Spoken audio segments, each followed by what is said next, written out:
What's up, y'all? We live. We live, babe. It's the Misbelief Radio Show. Sans DC Paul, but we love him anyway. Tune in and see where we going. We got Lauren Turner gonna talk to us about black theater in New Orleans as well as her new theater group. We gonna have the Carter link. Can't wait to talk to them. And you know, a whole bunch of other stuff. So you know, wow, what is how we always do. Always. Live, you hear me? And we live, baby. Yeah, I'm gonna turn this over to it looks beautiful, so much sexy better. Brian England. You know what I'm saying? Which I be trying to say English sometimes. With the data and stuff. All right, can you see us, Ryan? I can see Let's you put the guys. swordfish down. We don't be accused of having too much I know. swordfish fish on the table now. Keys. None of that all. We just keep What's it shaded up, down because Sean? there's always a Thanks shade for on joining this us. thing apparently. Keep it shaded, baby. Yes. Oh, Martin, I have something for you from DC. Cool. I'm glad to be back in the saddle. You know what I'm saying? If you guys were here last week, unicorn piss was discussed.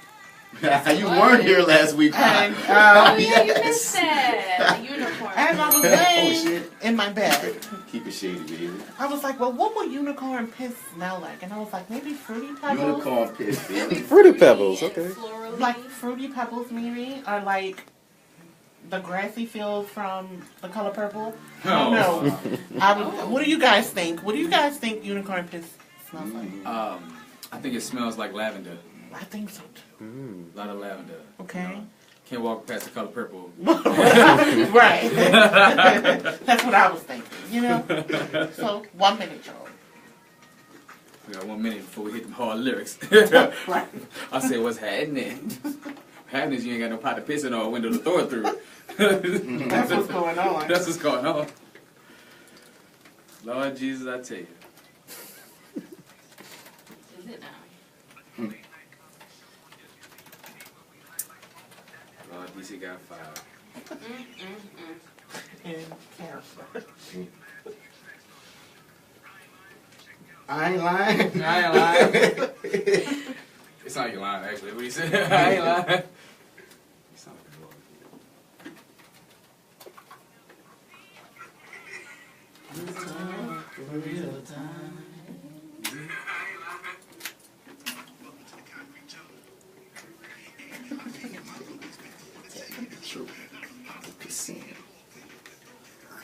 What's happening? I can't do that. I can't do that. That's DC. I can't do that. I said, well, yeah. Welcome to the Misbelief Radio Show on WBOK 1230 AM Radio. This is that actor guy, Martin Batts, Bradford. And you know, we here as usual with the regular cast, or are we? Dum, dum, dum. As I swing my royal thing to the left. Who we got here? Hey y'all, it's Jay still keeping it real on the microphone today. How y'all doing? We getting it to the right. The queen of unicorn piss and all things magical. The one and only Oshun. Welcome back, Oshun. Thank y'all. It's good to be back in the building. You heard me? This is your boy, Alpha Joe, fresh out of the gumbo. You can find me on Instagram at Alexander the Ape. And we in this thing. We in this thing. And who that in the booth? Boy, we can't hear you. Who that is? We don't know what you're saying. Try again. Take two. It's a mime. Take you mind me. It's a mime. It's a mime. Okay, bring it on. We're going to get the show with it. Alright, what's up, man? Somebody? Yes, this is the Misbelief Radio Show, man. And normally you'll hear the voice of the millennial Arsenio DC Paul, but we regret to inform you that our host, our leader, our big dog himself, the millennial Arsenio, without any material on Vimeo, may need to get some material on Vimeo because he has been fired. Fired. Oh, Lord. Tea. Moment of silence for DC Paul, y'all. Yeah, pour out some unicorn piss. Pour out some unicorn piss for our Pour it partner. up. I miss DC Man, Paul, y'all. He tried his hardest to not get canceled. He tried, man. Every week, week after week, he told y'all, man, y'all can't be saying those words. Y'all can't be saying those things. He kept on pushing the bounds with words like clitoris, words like uterus, and all the other us's. Okay. Okay? And after a while, all of that caught up with him, Whoa. and he was finally took out to pasture. Whoa. To pasture. To pasture. Like a dead horse. Back in the day, like my grandpa, that's how I used to get rid of like dogs and stuff. He'll tell me he's taking them on a ride and then I'll never see him again. Yeah, that's it. Yeah, he'd just leave him at the lakefront or something. It was kind of screwed up. Oh. Yeah, he'd just go bring the dog to the lakefront and leave him there. What? So is So that's what DC DC fine or DC is he swimming with the fishes? I don't know. Hey, are you trying to tell us something? Well, the Misbelief radio show is DC Paul's life. So it might feel like him metaphorically, like he's currently swimming with the fishes since he got popped. You hear me? So I say, what's up, Oshun? I see you over there with the unicorn piss look. I just want to know where do we think he's going to be working next? Like, where could he possibly be? Sewage and water board. You think Sewage and Water Board? It's only fitting. Why?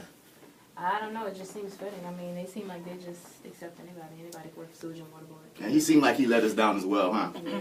Whoa! What about you, Oshun? Where you think DC Paul gonna be working now that he's not part of the Misbelief radio show? He paid these millions. The only place he can be working is the only place where people will find him funny, which is children's birthday parties. Oh! Let's go!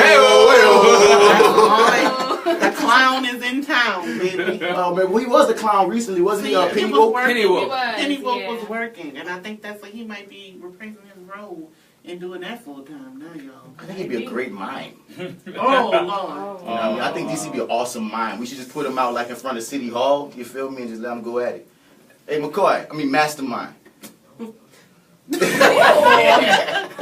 real one. Where do you think DC Paul could be working at? He got fired.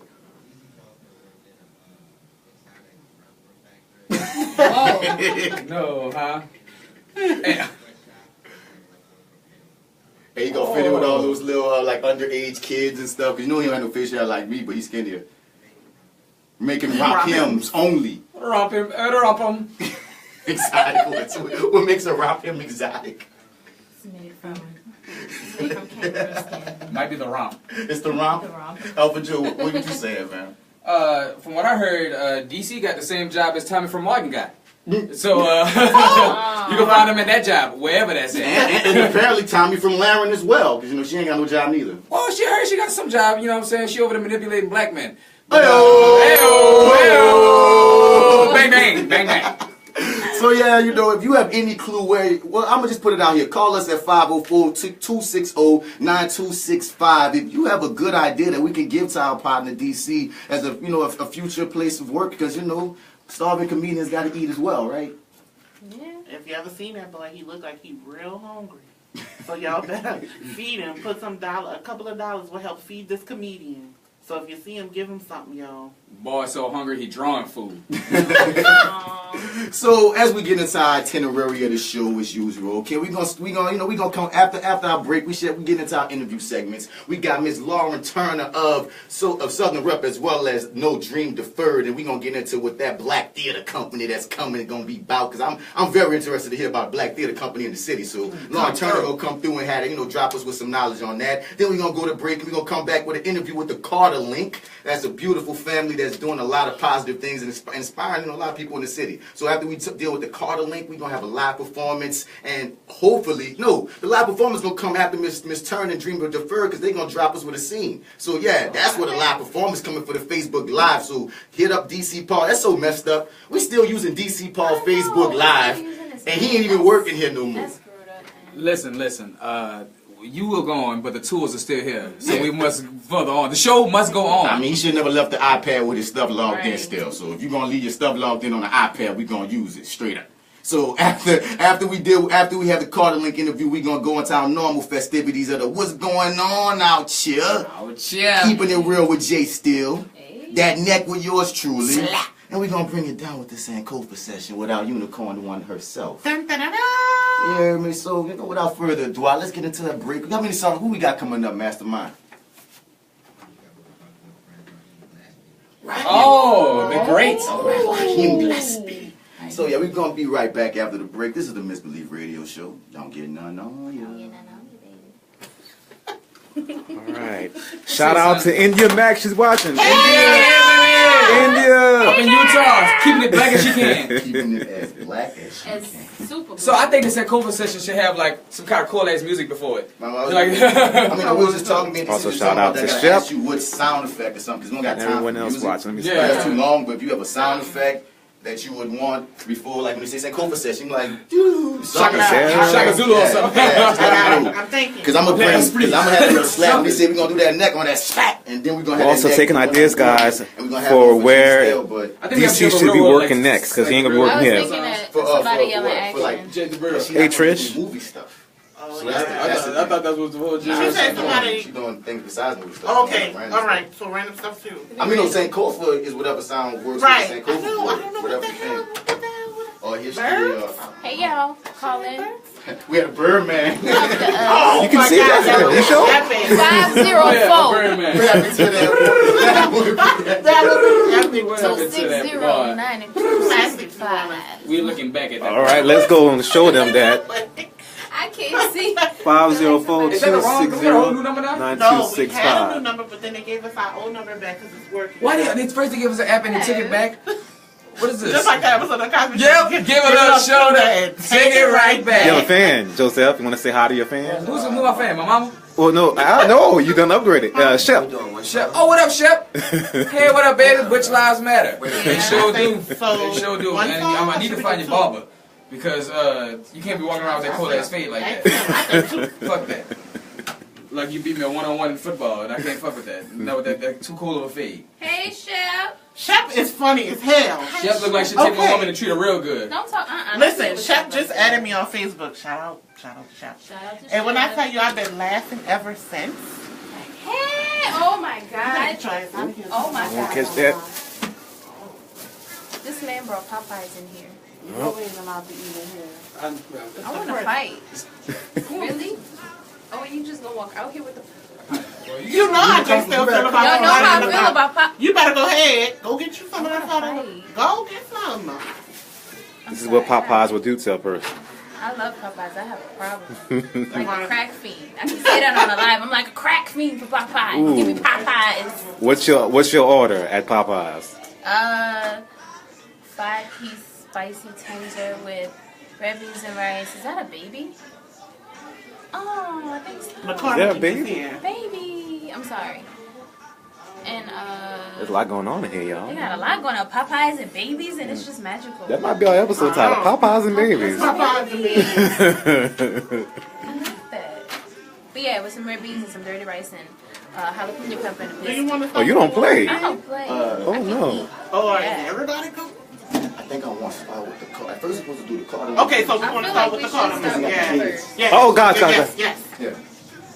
No, I think we Oh, should. Give me another song. Yeah, Yeah, give another another I song. feel like we need Yeah. We need Because another. we need to get this shit We got a together. lot going on. Okay, Cardinally. So, like, yeah, we Let me going call Lauren. Yeah. Okay. We're going to get y'all in first. Okay. You want to do them, but them babies got to hold you. Okay? I know how I feel. We're going to put y'all back. We about to bring the card in. Right now? Yeah, and do them first. Right now, I'll do that. Hi, guys. Facebook Live, say hello to this beautiful family. Look how cute. How you doing? How you doing? We're good. Thank you guys for being here. Good. Give me another seat and then. All right. Can you introduce yourselves and your kids? Alright, so my name is Joe Carter, 1/4 of the Carter Link. This is my lovely wife, Summer. This is my daughter, Dream. And this is my 1-year-old son, Champion. Awesome. Yeah, Awesome. yeah. Awesome. Yeah, hey, and we just appreciate being here. Thank y'all for having us. Thank you for being Thank here. you so much. Thank you. Oh, excuse me. How you doing? How you doing? I gotta study. You probably need one more. We're getting everything set up. This is a full show today, guys. Full show today. Joseph is hard at work.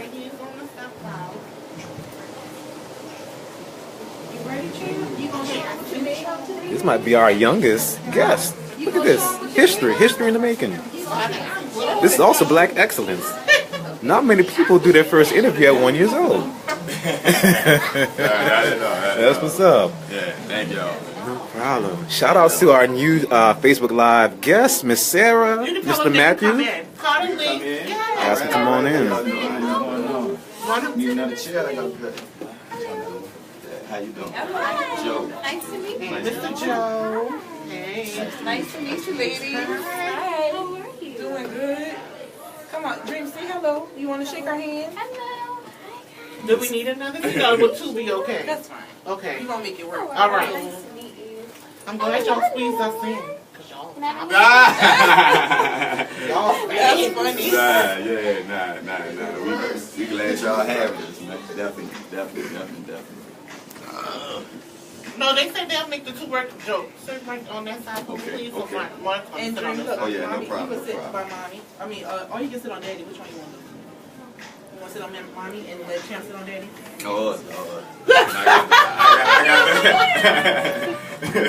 Why are you saying that, huh? Because I would be. Don't do that to my baby. He gonna be moving Look that when mic. you're hitting all that microphone and all that. That's He him. might not. They good, they good. Let you drink. Come on. You want to come by mommy? Yeah, no, they good. You come by mommy? You don't want to go back You want to go by dad? Come on. You guys remember when you were that young? Who did you prefer, mommy or He daddy? didn't want his mama. You want to sit? You want to share? Okay. Y'all can share. A woman's work. Babies. Look at that. Let me push up. What's up, Gary? Honey, these cat ears. Okay. Woo. There you go. What's up? All right. The bats is gonna do it, y'all. If y'all think y'all know what job DC Paul could do, let us know in the comments or give us a call. Yes. 504-260-9265. He lost his job, y'all. We gotta get him. We gotta get him a new one. We gotta help him. We gotta help these people. Something gotta shake. Someone gotta shake. Y'all looking for a babysitter? DC Paul, the babysitter. Brian, Yes. Fine. Well, we trying to get him a new job because he lost his radio job. That's why he's not here today. Oh man. He lost his job. Yeah, he lost it for real, y'all. Be careful. Okay, I'm like, He really? did something. I was like, I'm trying to get a wink. Right. All right. We could get in. We could get in. Do you need a microphone? Do you need your phone? No, I'm good. We should have bought you one. Champ. All right. Welcome back to the Misbelief Radio Show. We up in here. This is that actor guy, Martin Batts, Bradford. And we in here with the Carter Link. But before we get into our guests, who else is here with me on the co-host station, riding shotgun? Hi, everybody. It's me, Oshun. Hi, it's G Still keeping it real. And Mastermind, tell me who was that just was on? Who just played? Elliot Love. I mean, that joint made me want to just chill, not running hot. I like that one. So anyway, we're getting into our first interview segment. This is one I was very excited about, the Carter Link. I remember, was it like maybe 2 years ago that y'all had that joint about your anniversary, and I was like, man, I was like, I've been knowing Summer since high school. McMahon represent. Right, we know right. old McMahon. Right. Katrina McMahon, you hear me? It's still green. It still look the same, but you dig. So I saw this video, and I got you rapping on that floor, and then he got Summer. I didn't know Summer be spitting. You feel me? Summer dropping bars. Yeah, that was her debut right there. That was, Yeah, that was her debut, but she did her thing, man. She definitely did her thing. definitely. Then you had your daughter in that one as well. I think that was the first bars I saw her spitting. Like, Right. I was really excited about getting this one. So first, introduce yourselves, each, everybody. Gotcha. So my name is Joe Carter. I'm the head of the Carter Link, also the head of our family. My name is Dream Carter. You want to say something, Champ? No. That's a mysterious Carter. I'm Summer Carter, also a part of the Carter Link, and there you heard. That's Champ.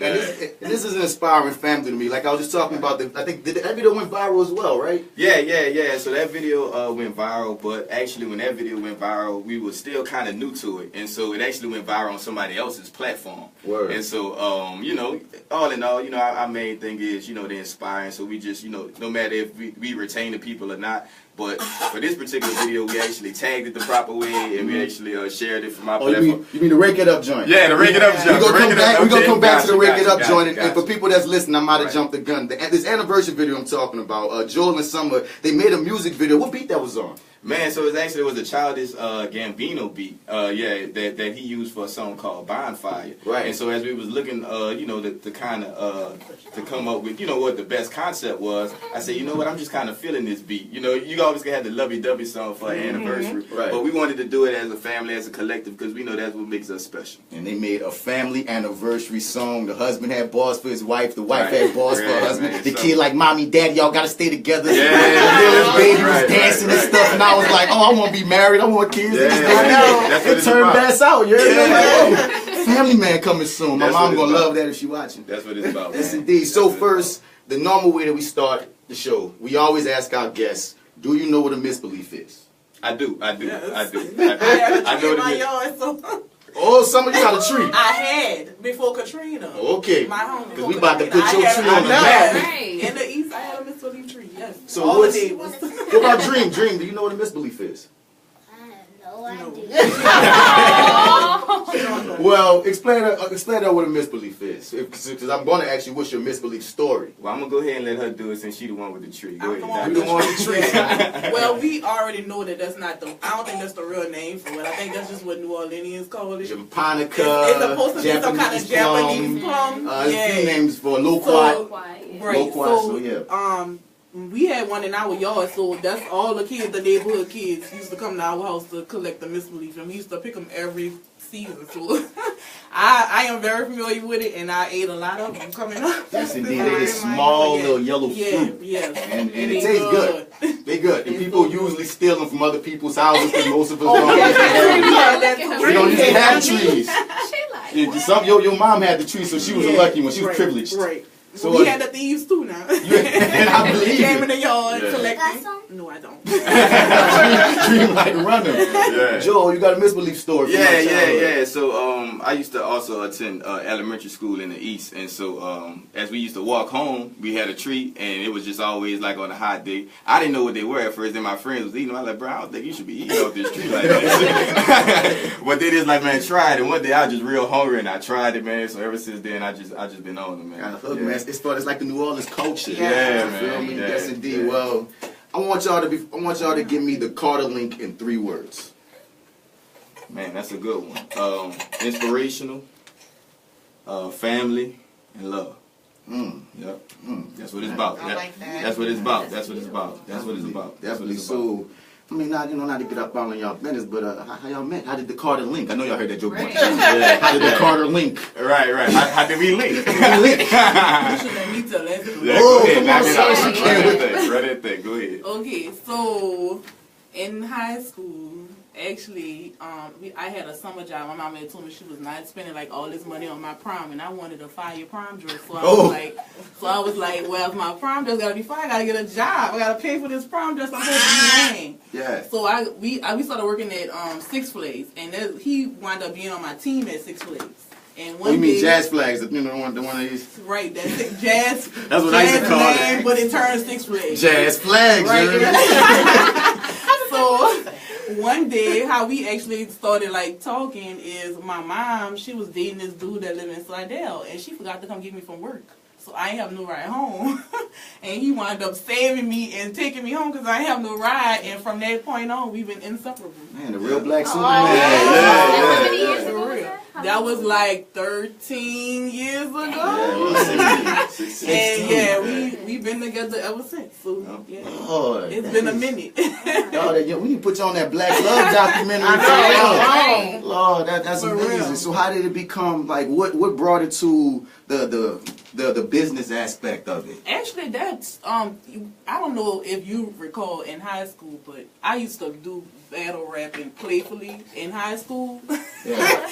Yeah, me. Well, I mean, you was a super artist in high school. Yeah, You did the I clothes, did everything. you drew, you did a basically. bunch. And it wasn't serious in high school, but I did used to play around with battle rapping, like just being stupid, like talking about people and stuff like that. But as far as us making it a business, my husband has always been into music. Like that's his thing. Like he loved music, hip hop. Oh, that's his thing. He even helped out that mayor dude, right? Yeah, that's one of his projects. Yeah. So he do a lot of writing, and he's a great writer. But as far as us making it a business, my husband actually the one started the trying to do the rap thing on his own type of thing. And then once he came out with the proposal video, that's when we started like looking at it more so as like, he was like, "Well, you want to get on this track?" And we would always, even in high school, we would have car rides and be playing with music and rapping and doing freestyle battles in the car, just chilling, you know, riding and chilling around New Orleans, you know, just doing our little rides and stuff. So when it got to that point, when he started really getting into it, and he was like, you know, like, maybe you should get on one of these tracks. And I'm like, for sure, like, you know, I don't care, like, I'm gonna do it. Let's go. I got this, right? So with him, like, he really started making it like a serious thing. I was more so just playing with it, like, whatever. He was like, man, you sound good. And then all his friends was like, man, Summer sound good. So I was like, oh, let me get up on this then. So, but I get a lot of good feedback from the women, you know, like, being that I'm a mother and like it's so like not typical for a woman like me to really be trying to spit anything. And the stuff I talk about is really about my life, like being married, having kids. That ain't the typical topic. But it should be, because there's so many mothers out here. There's so many like that's what took me to. It's like, oh, y'all really flipping the family thing in a way that, because we're all millennials. We came up in hip hop. It's not like that. That's what we know. You dig? So that was like the soundtrack of many of our lives. This is a way to reach us. Yeah, and honestly, like I said, man, that's the whole thing, you know. And just to kind of piggyback on what she said, once I did the proposal, then I just started kind of seeing like how women were inspired by it and how males were inspired, and that's when it really just kind of hit me, because I believe that if you inspire people, they'll follow you. You know, and like whatever it is, if you feed their spirit or whatever it is that you feed to them, that they'll start to follow you. And so I told my wife, I said, you know what, you know, like we can look at this and we can take the platform that we have, make it into something positive, and then whatever becomes of it, it becomes of it. But at least we've given something, you know, to the people that they can use and make useful. Right. So Dream get into it. Man, Dream is just a superstar. Dream is just extremely. Yeah. She's definitely a superstar. She's extremely talented. She saw the whole thing. You know, when I proposed to Summer, she might have been about 5. And so as things begin to kind of take off, I even told my wife, I said, you know what, we might not have the money to go to Los Angeles, you know, to fully pursue dance, but with social networking, we can put something out and create something in which that can reach the people in LA. And I've been on the phone with, you know, just different people in Hollywood that look at her as a superstar. And so it definitely took off. And you know, rapping is new for her, but the dance aspect of it, like she's been dancing, she's been in entertainment. Like anytime you put her on the stage, like she literally turns into somebody else. Like I don't even know who she is, honestly. And she ran that Rake It Up. So how does it feel to get a YouTube video that's over 170,000 views? I don't even know. Your friends at school seen it? Like, yeah. So what they saying? What day I was at school, I was really good. And my friend really said, I saw you. I saw you. One thing about her, she's very humble. And although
And Dream was very, very disappointed by it, and then that's what he kind of kicked me. Not so much that, you know, he was going to make it back to school answer, but maybe I could get something positive for the kids, and he could be a part of it. We should also enjoy the song. So I got to begin to hear the song more and more on the radio, and then he said, this is the strip.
is, man.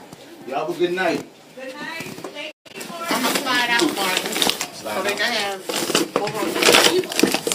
the ladies. This is y'all thing.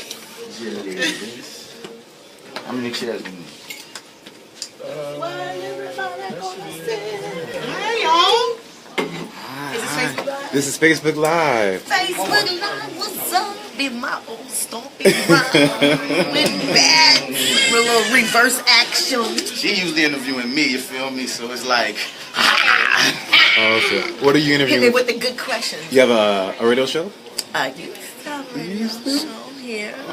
Used to, but it's so nice to be here. Good. You know, I'd have to do no research, no homework, just show up. Awesome. That's done all the homework. trying to make sure I got another child. So I'm gonna chairs. Glasses on. Come on in. Hi. There we go. Supposed to just say hi. Just say hi. Yeah, be yourself. Got y'all Sing right if you there. want to. No, right there at the door if you need another chair. All shades of melanin, female energy. You want to stay? You have a seat. Yeah, just bring that in. Let me get my wall piece from the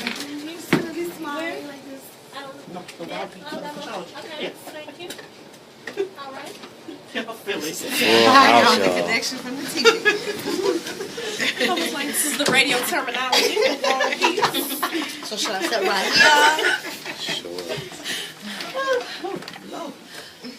I'm not sure enough. I'm like a little person.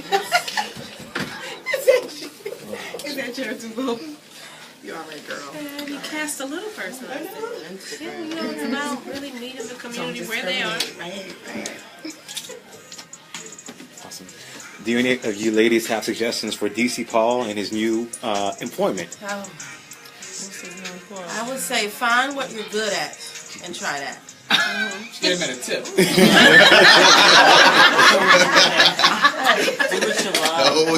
Whatever that means. Don't put off what you want to do till later, because ain't no later. It's like something now. Oh, that's a line from the show. I can't take that back. Mine's from the show. Sean. Be acting. Get everybody from Tell everybody. Go ahead, no, you're not. DC, y'all here on your own, but Break it up. Break it up. We up in here in the studio breaking it up. Instagram. I hope it's on. Shit, bruh. I ain't never coming to the studio with Popeye's chicken again. I Are you- swear to God on that. just give me the items. I didn't even buy this chicken.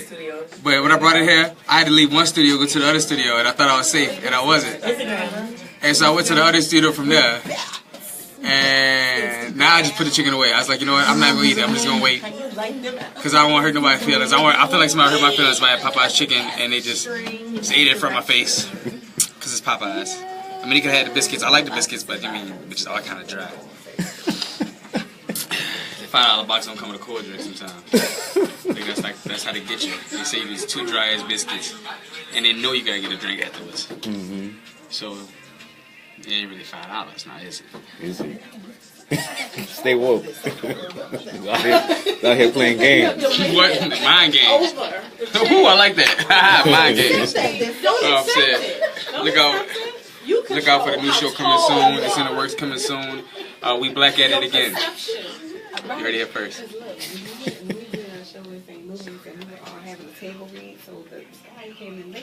Jessica, what is that piece around your neck? Me? Yes. This is around my neck. This is ancient marble carved from an old Roman bathhouse in about 832 AD. Where did you buy this? Exactly. Bath and Body Works. No, actually don't know. This is a gift. So it might be all those things. It's dope. It's interesting though, right? Yeah. Like a little girl playing. That could have been Caesar's tub. It could have been Caesar's tub. It could have been Caesar's Yeah. tub. Like a little urn. It does look like a little urn. A little vial. Who's that playing now? I don't know. Deep by last minute. Yeah. I am Brian. That's Brian. beautiful, Brian Egan. Everybody going, y'all ready? Yeah.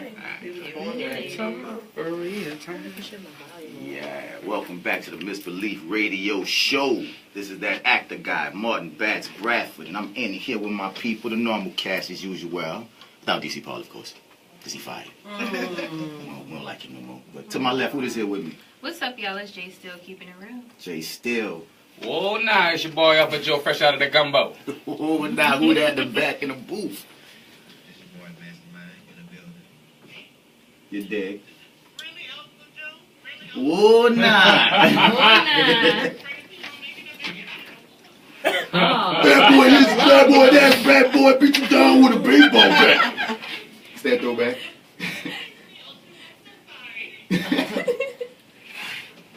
Come on, Leak, you holding us up. No Nola tours, KNOW. So we in here, we back from our break. Mastermind, who's that you just playing for us?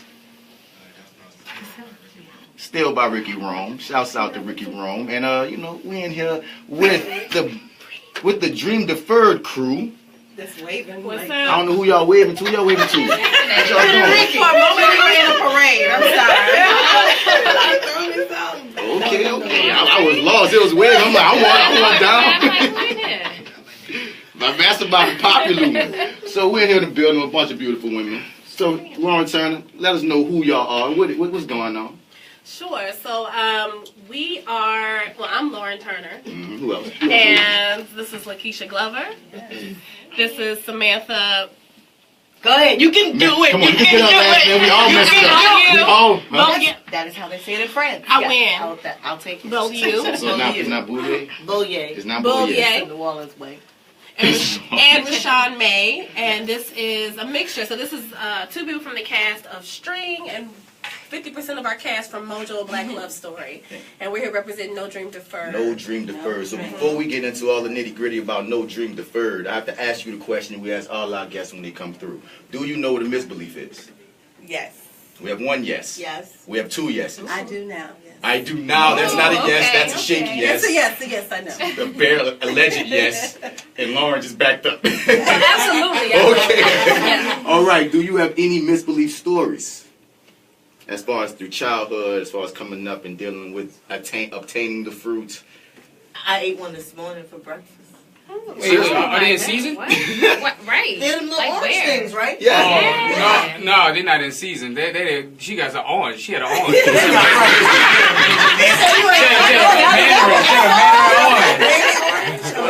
mandarin right there. It was really little. I think you've been misbelieved. It might have been a kumquat. Kumquat, was it hard or was it soft on the outside? It was soft. That It was was small. That sounds like a It misbelief. might have been a misbelief. Where she got it from? You got that? I can't tell. Oh, you got them exclusive. Samantha Beaulieu coming here No, with I guarded. exclusive. I have a green thumb. We're going to hop your fence. She came straight from Japan. Anybody else have any misbelief stories? Rodney Graham in the back. We see you back there. The radio don't see you, but actor Rodney Graham. So which one of these plays is he in? He's also part of this. Rodney's in String. He's in String. So, hey, Mastermind, when Rodney Graham has something to say because, you know, he's part of our alumna of DU.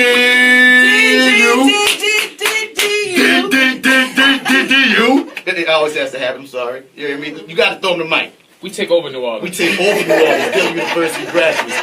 Damn it. So anyway, let's get into. I want y'all to tell me how can you describe a dream deferred in 3 words? No Dream Deferred or what? No dream deferred. No Dream Deferred prioritizes cultural relevancy. I like that. Okay, I like that too. So tell me, how did it come about? Because I'm very excited about Black Theater Company popping up with some black pieces, because, you know, we need some of that in this city, definitely.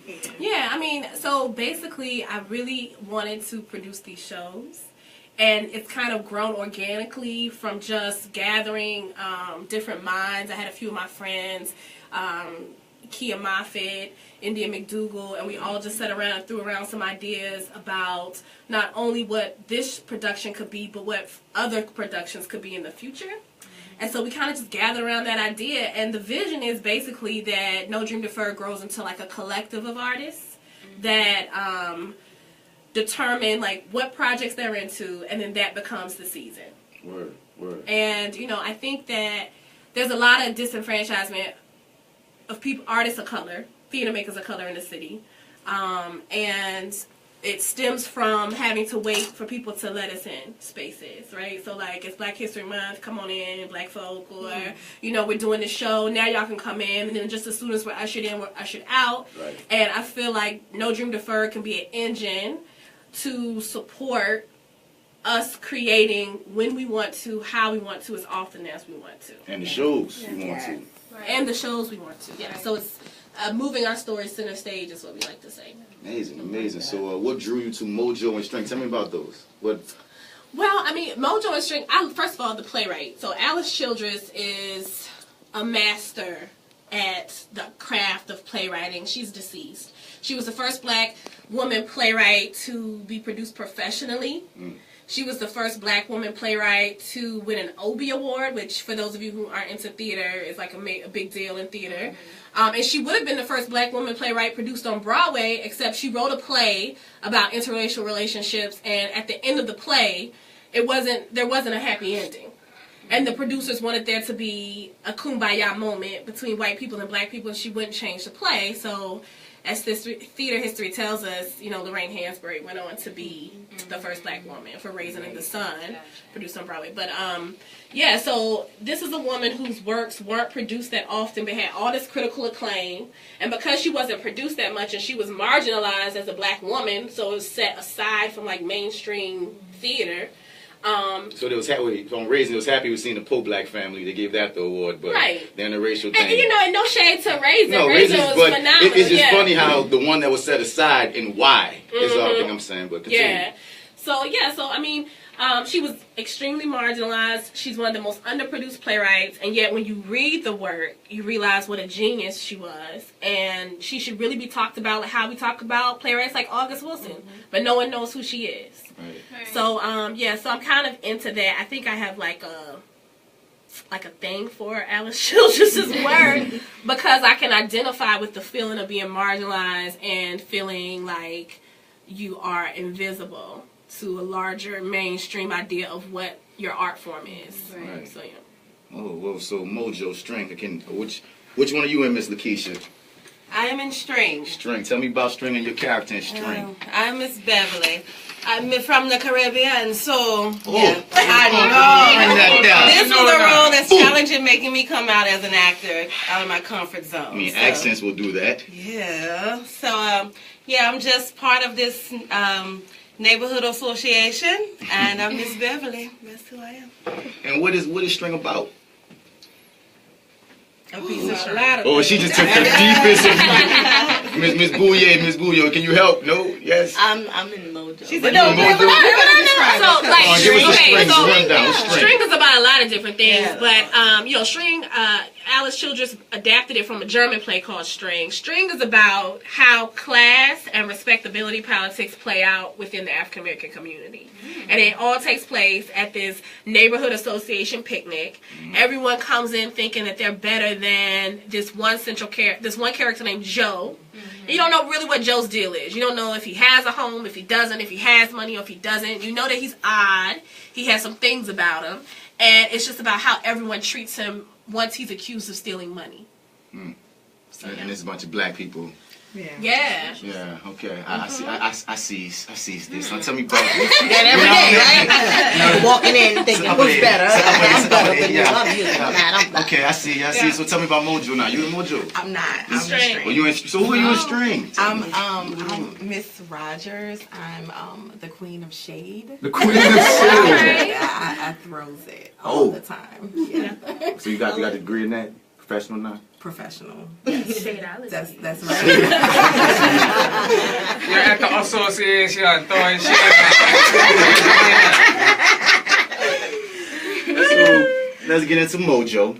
Somebody got to tell me about Mojo. Come on, Miss, because this used to be your chair. A black. I know. This is really. For the people listening, I think the first time I met Samantha, I think was being interviewed at the WBOK station for a play I was in. Yes. And you were the host, and I was like, oh, okay, I'm on the radio now. Right, and now look at you. I'm on the radio now. You're on the radio now. Tell me about your part, Mojo, as well as what Mojo is about.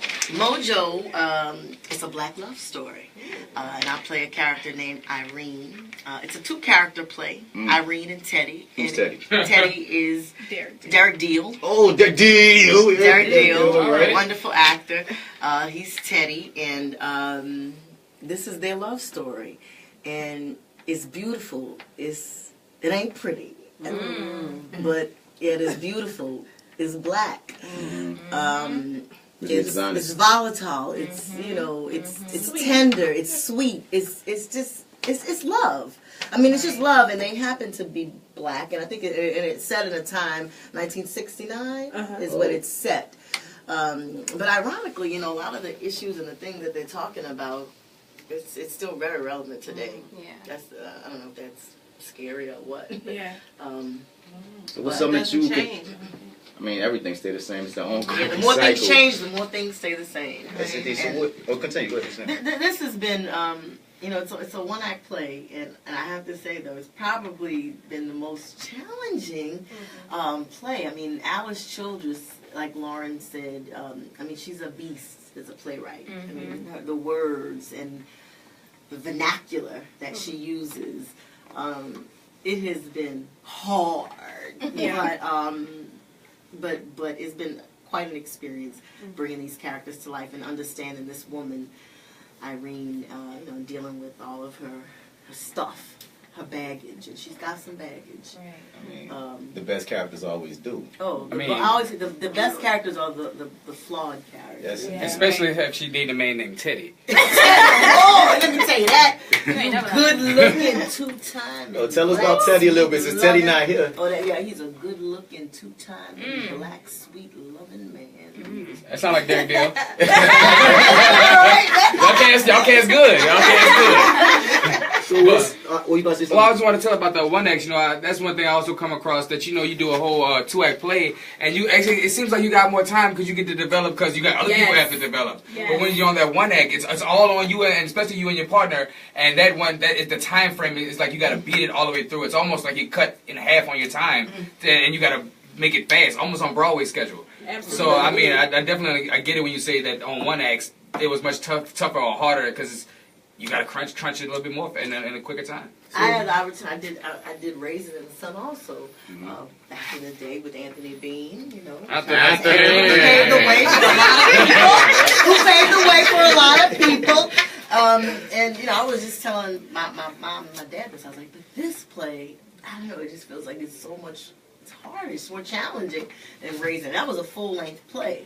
But this is also a 2-person play. And it's a 2-person play. So that's a whole other level. Right.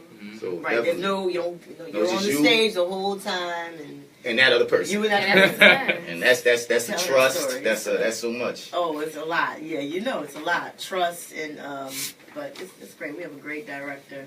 Yeah. Join the work with. I didn't know you were directors. I did not know that. Tell me. I didn't know either.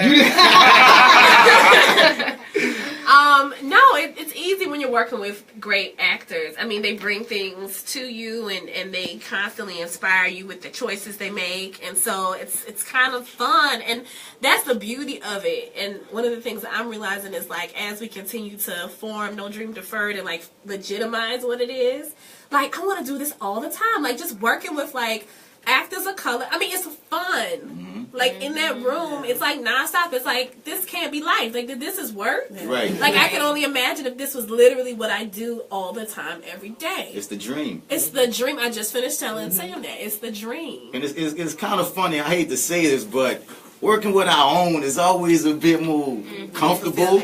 I don't know. It's a funny thing when you working especially working on a black play with black people, because it's almost like these people definitely. Like sometimes with other plays, you got to see, okay, how can I find myself in this character? Like, because why did he do that though? Why But most times, when you talking about August Wilson, whether you talking about Susan Laurie, whether we talking about Miss Childress, I won't mess up her name. You feel me? I feel like you can't help but find your auntie or your cousin or your sister or your brother, whoever, in these characters, because they were made for us. Right. You feel me? So I want to piggyback and ask you, has there been any pushback, or what some obstacles you've had trying to get No Dream Deferred pushing along and coming to actualization? it's so funny because I am a big believer in putting what you want out there. And I have come to know, like, when I'm in alignment with what I value, things just seem to work, you know. And I really will say, honestly, strangely, there's been no pushback. Everything's just kind of click-clacking along. I wasn't even 100% expecting to have to put all of this together, you know what I mean? So it's like things are happening organically as they should, and so there's been no real pushback. That has to be a wonderful feeling, to be able to call the shots and do things from, you know, our perspective, from a black perspective, and not have to deal with those obstacles that we're so used to, you know. Yeah. And I'll tell you a story. Even in writing, like, the press release for this show, I'm so used to having to, like, fix what I'm saying as to not come across to anything, right? I think a lot of people of color can identify with that, like, not to this or to that. Right. And I was writing it, and I was, like, writing my quote for the press release, and I was like, oh, I can say whatever I want. Me right here. And I was just like, wow. And there's a point in Mojo where Irene is talking about, like, going into surgery with a white doctor and a white outfit, and she's like, you know, and they're gonna stick a knife in me, and I wonder if they could ever trust us this much. And it just makes me think, like, what I'm doing right now, there are people who have always had this, you know, and it's just amazing to me. Like, I wouldn't trade it for anything in the world.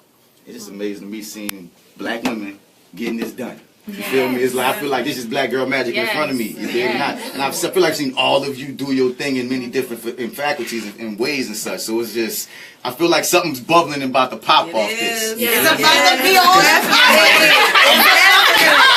I'm even looking at who y'all got. I'm like, okay, y'all got all-star cast. You feel me? So I'm excited. I will say that I have been very blessed in the fact that so many talented actors were willing to jump on this project.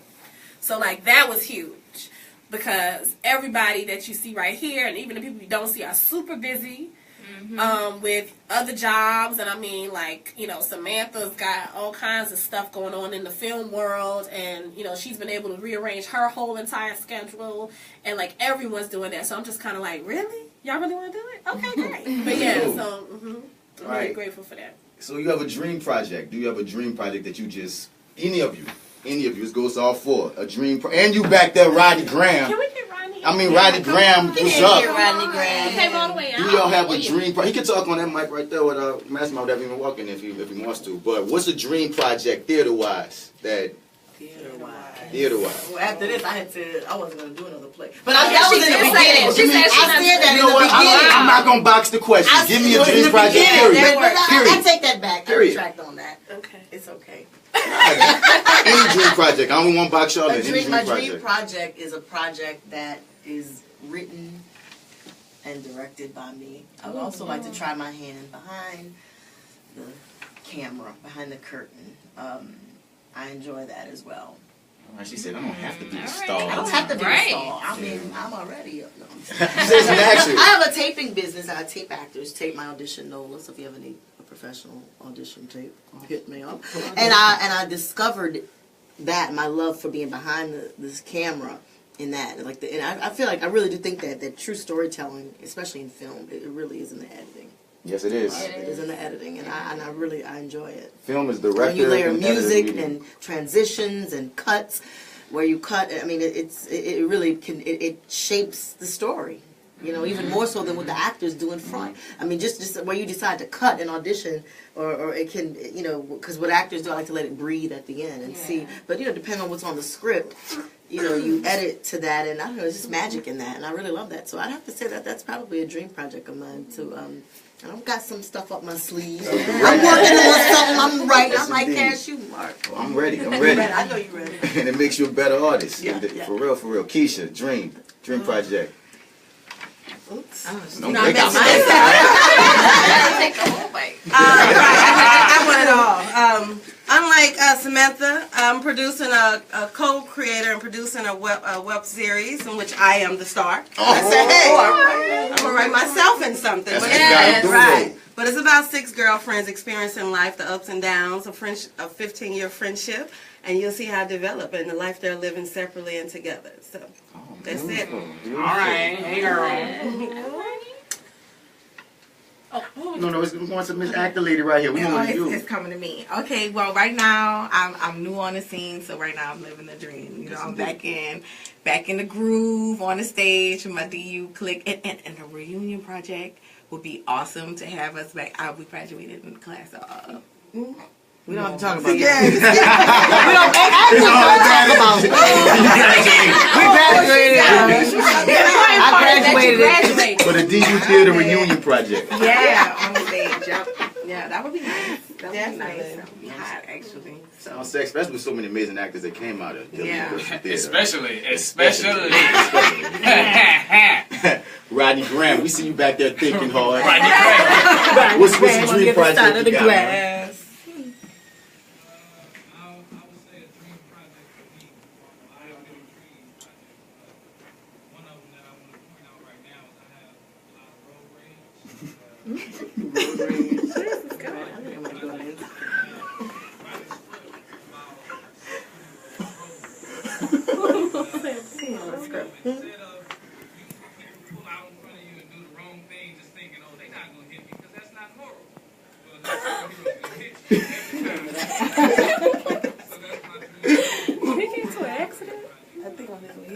What makes him a hero, Rodney?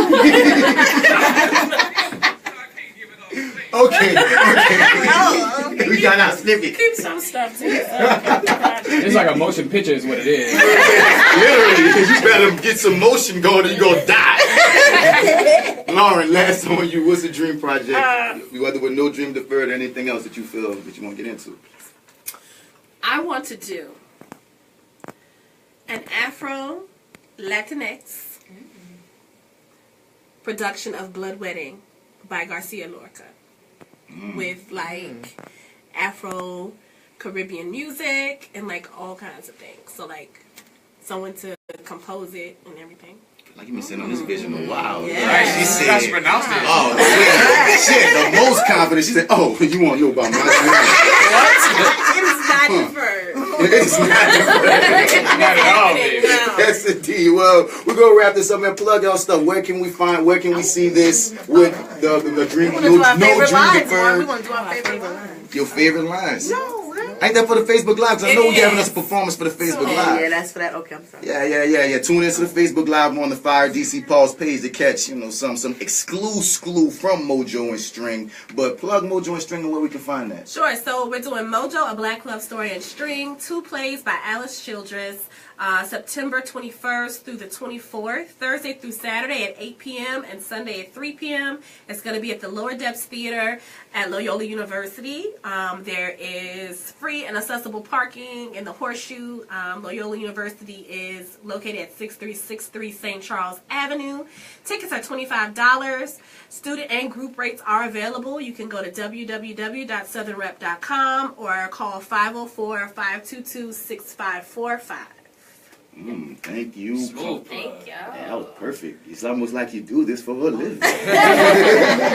Well, we appreciate all of y'all coming through, representing No Dream Deferred, and I look forward to seeing this joint and many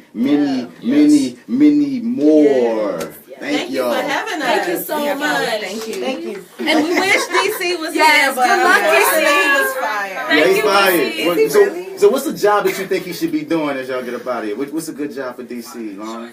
Coal mining. Coal mining. Do they still do that? Bathroom attendant. Bathroom attendant. DC. DC is handsome, so maybe trash delivery. Somebody pick up your Oh, trash. Yeah, the trash men in New Orleans are fine. They are beautiful. Not my trash men. They are beautiful. Yes, that's the thing. My trash men are like trash men. Like rock. Like rock. My trash man look like rock. Oh, yeah, then he could wear a romper. He can wear his romper. Okay, DC, we might have found the perfect job for you. With your beautiful ass. Yo, trash can. Yo, trash can, wicked ass. So best. Who we got next? Thank you. All right, bigger. This is the Misbelief Radio Show. We gonna be back. Don't get nothing on it. Please don't get no trash on it. got mad because I had a Thank misbelief y'all. this morning. I had a misbelief. So what do we do? So we do the. We gotta wait a little bit. I mean, no, do the Facebook Live out chat. Okay. Mark, this has been great, Star. Thank you so much. Oh, man, no, it was You fun. are awesome. And that is funny. I think that is how we met. Yeah, you met on what, Fishes and Men interview first? I don't know which interview. Might have been Fishes and Men. And then Tennessee. We're talking about getting into characters. Like, I wanted to mention Sweet Bird of Youth. I mean, you did that. Yeah. Nominations coming soon. You did it, baby. You did it.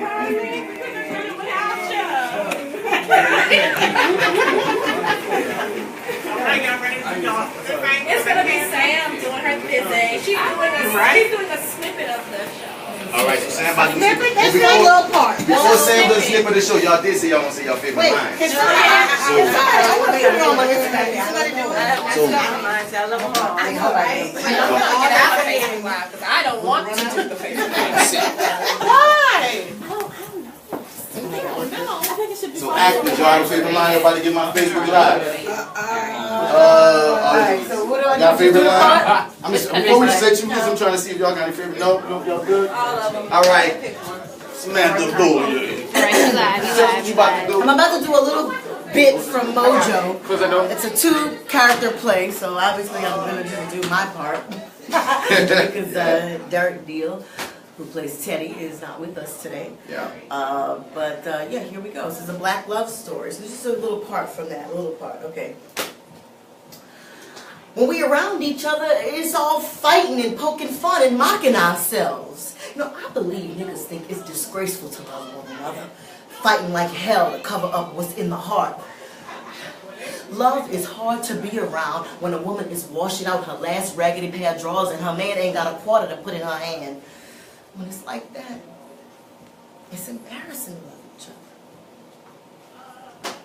All right. And sing. I said take a bow or something. Take a bow. Like a tease, man. Damn. Okay, that was commercial. That's like that. Isn't that? That's so heavy. Man, Love is y'all gonna go see around Mojo. when a woman When is is rinsing Mojo? out her last raggedy pair of Tell drawers them and her man ain't got a quarter to put in her hand.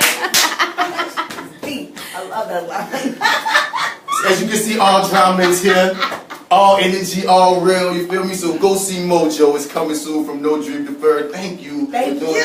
Oh, thank you back. We talking about raggedy drawers and quarters and seams. Thank you, pretty Raggedy lady. drawers. Who's next? You have one? So how do you do this? Why do you about to You still alive. You what? Oh, ain't got one from DU's on Rodney Graham.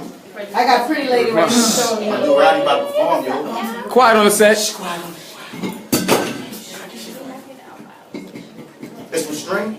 Yeah, that's for sure. There's no monologue. What's your name and string? Oh, so Slate yourself. I'm LV Craig from String, and I'm gonna do a quick line for you from the play. But I don't do much crying, though.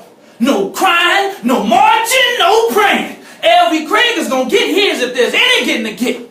Pinching and praying, scrimping and scuffing for somebody else, not me. Ain't for me.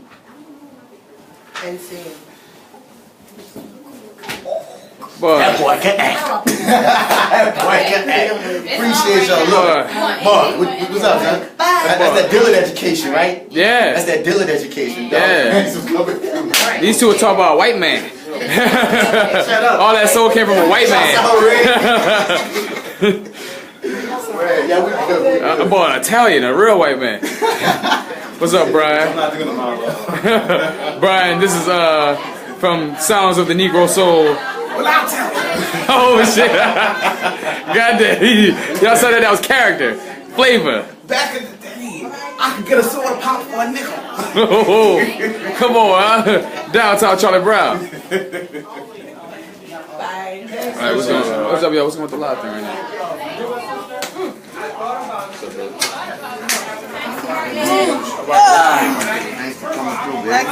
Thank you guys. Nice meeting you too. Every weekend. I mean, how long y'all running for? This is fellowship, guys. Fellowship.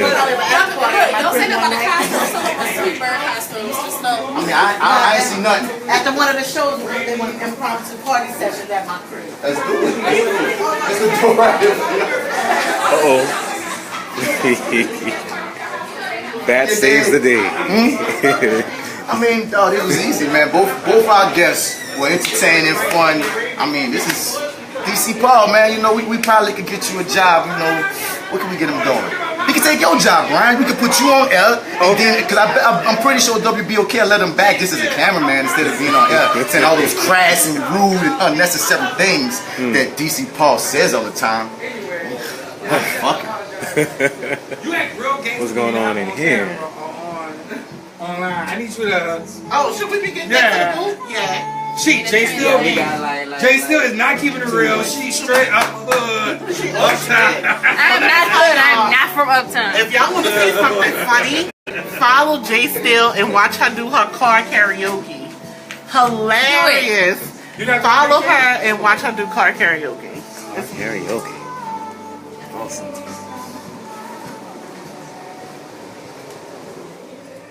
Jay, still, you have your glasses on today. You're looking very, very. She still has a corneal abrasion. Oh. So I can't wear. Well, I thought you were being a detective. I was going to ask you, what happened to Kanika Jenkins? Oh man, Kanika Jenkins just Yeah. made my soul hurt real quick. I don't know, but somebody tagged me in a video last night, actually saying that it was creepy. It was at like 1 o'clock in the morning. He was like, "Oh my God, you gotta watch this video." And basically, in the video, it was showing surveillance of the girl walking around to the freezer that she passed away in. But 3, 2, we about to go live. Oh, they fucking with you. I know. Oh, why you do that? I told you we had 2 minutes. You know what? Let me tell you something about working with actors. These niggas always doing. One day, Josef told me a story, and I was like, I believe something about a lady who be cooking gumbo something, and then one was looking at me like, Oshun, you know he fucking with you. I was like, is he? I remember that story. And it was like he was so committed to that character. I didn't know what he was saying. Listen, I'll never believe him again. And then him over here talking about run Oshun 5 seconds.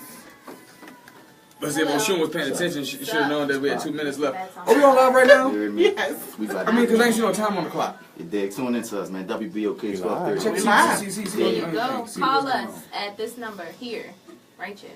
Call us. Jay Still, are we live on the 5? Can you see if we live on DC's thing? We are live on DC. Thank you, Tim. 5. Y'all got what's going on now, Jim? Yeah, I got it. Yeah.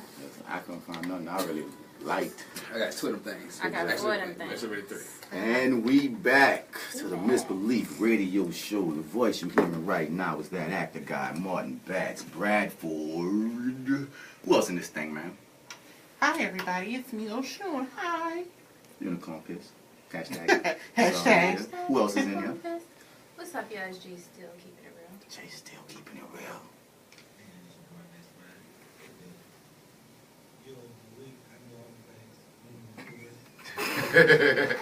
Let me tour you. Let him tour you. I don't want to come after that. I know. I'm sorry. Well, passe wine. This is your That's what he say. It's your boy Alpha Joe, fresh out of the gumbo. I love it. Yes, indeed. So we back here, man. Those are 2 fun interviews. Definitely, man. Oh, yes. Yeah, man. Well, now we get into our segments. This one is one of all our favorites because it gets us in tune with our localities in our city. You dig? It's called What's Going On Out Here. Out here. You dig? So, Oshun, tell me this. Well, you know, I reported back in July that mayoral candidate LaToya Cantrell owed the government an substantial amount of money, almost $30,000. Well, according to Lens.com, she finally paid her federal income tax debt, y'all. Oh, yeah. 30 G's. Now, I don't know where that money came from. But she paid it. And this is New Orleans politics. They got a letter from the Internal Revenue stating that her debt is paid and clear. As long as she paid it. Right. I mean, Miss Cantrell trying to throw her head all the way in that race. She's like, Right. I'm coming for y'all. That's y'all next. Right, I paid that. Your people own a funeral home, but I got this money to pay off this income tax. So what's that? Got money to blow. Okay. Won't he do it? Won't he do it? Won't he? Big ups. Big ups. Mastermind. What's going on out here?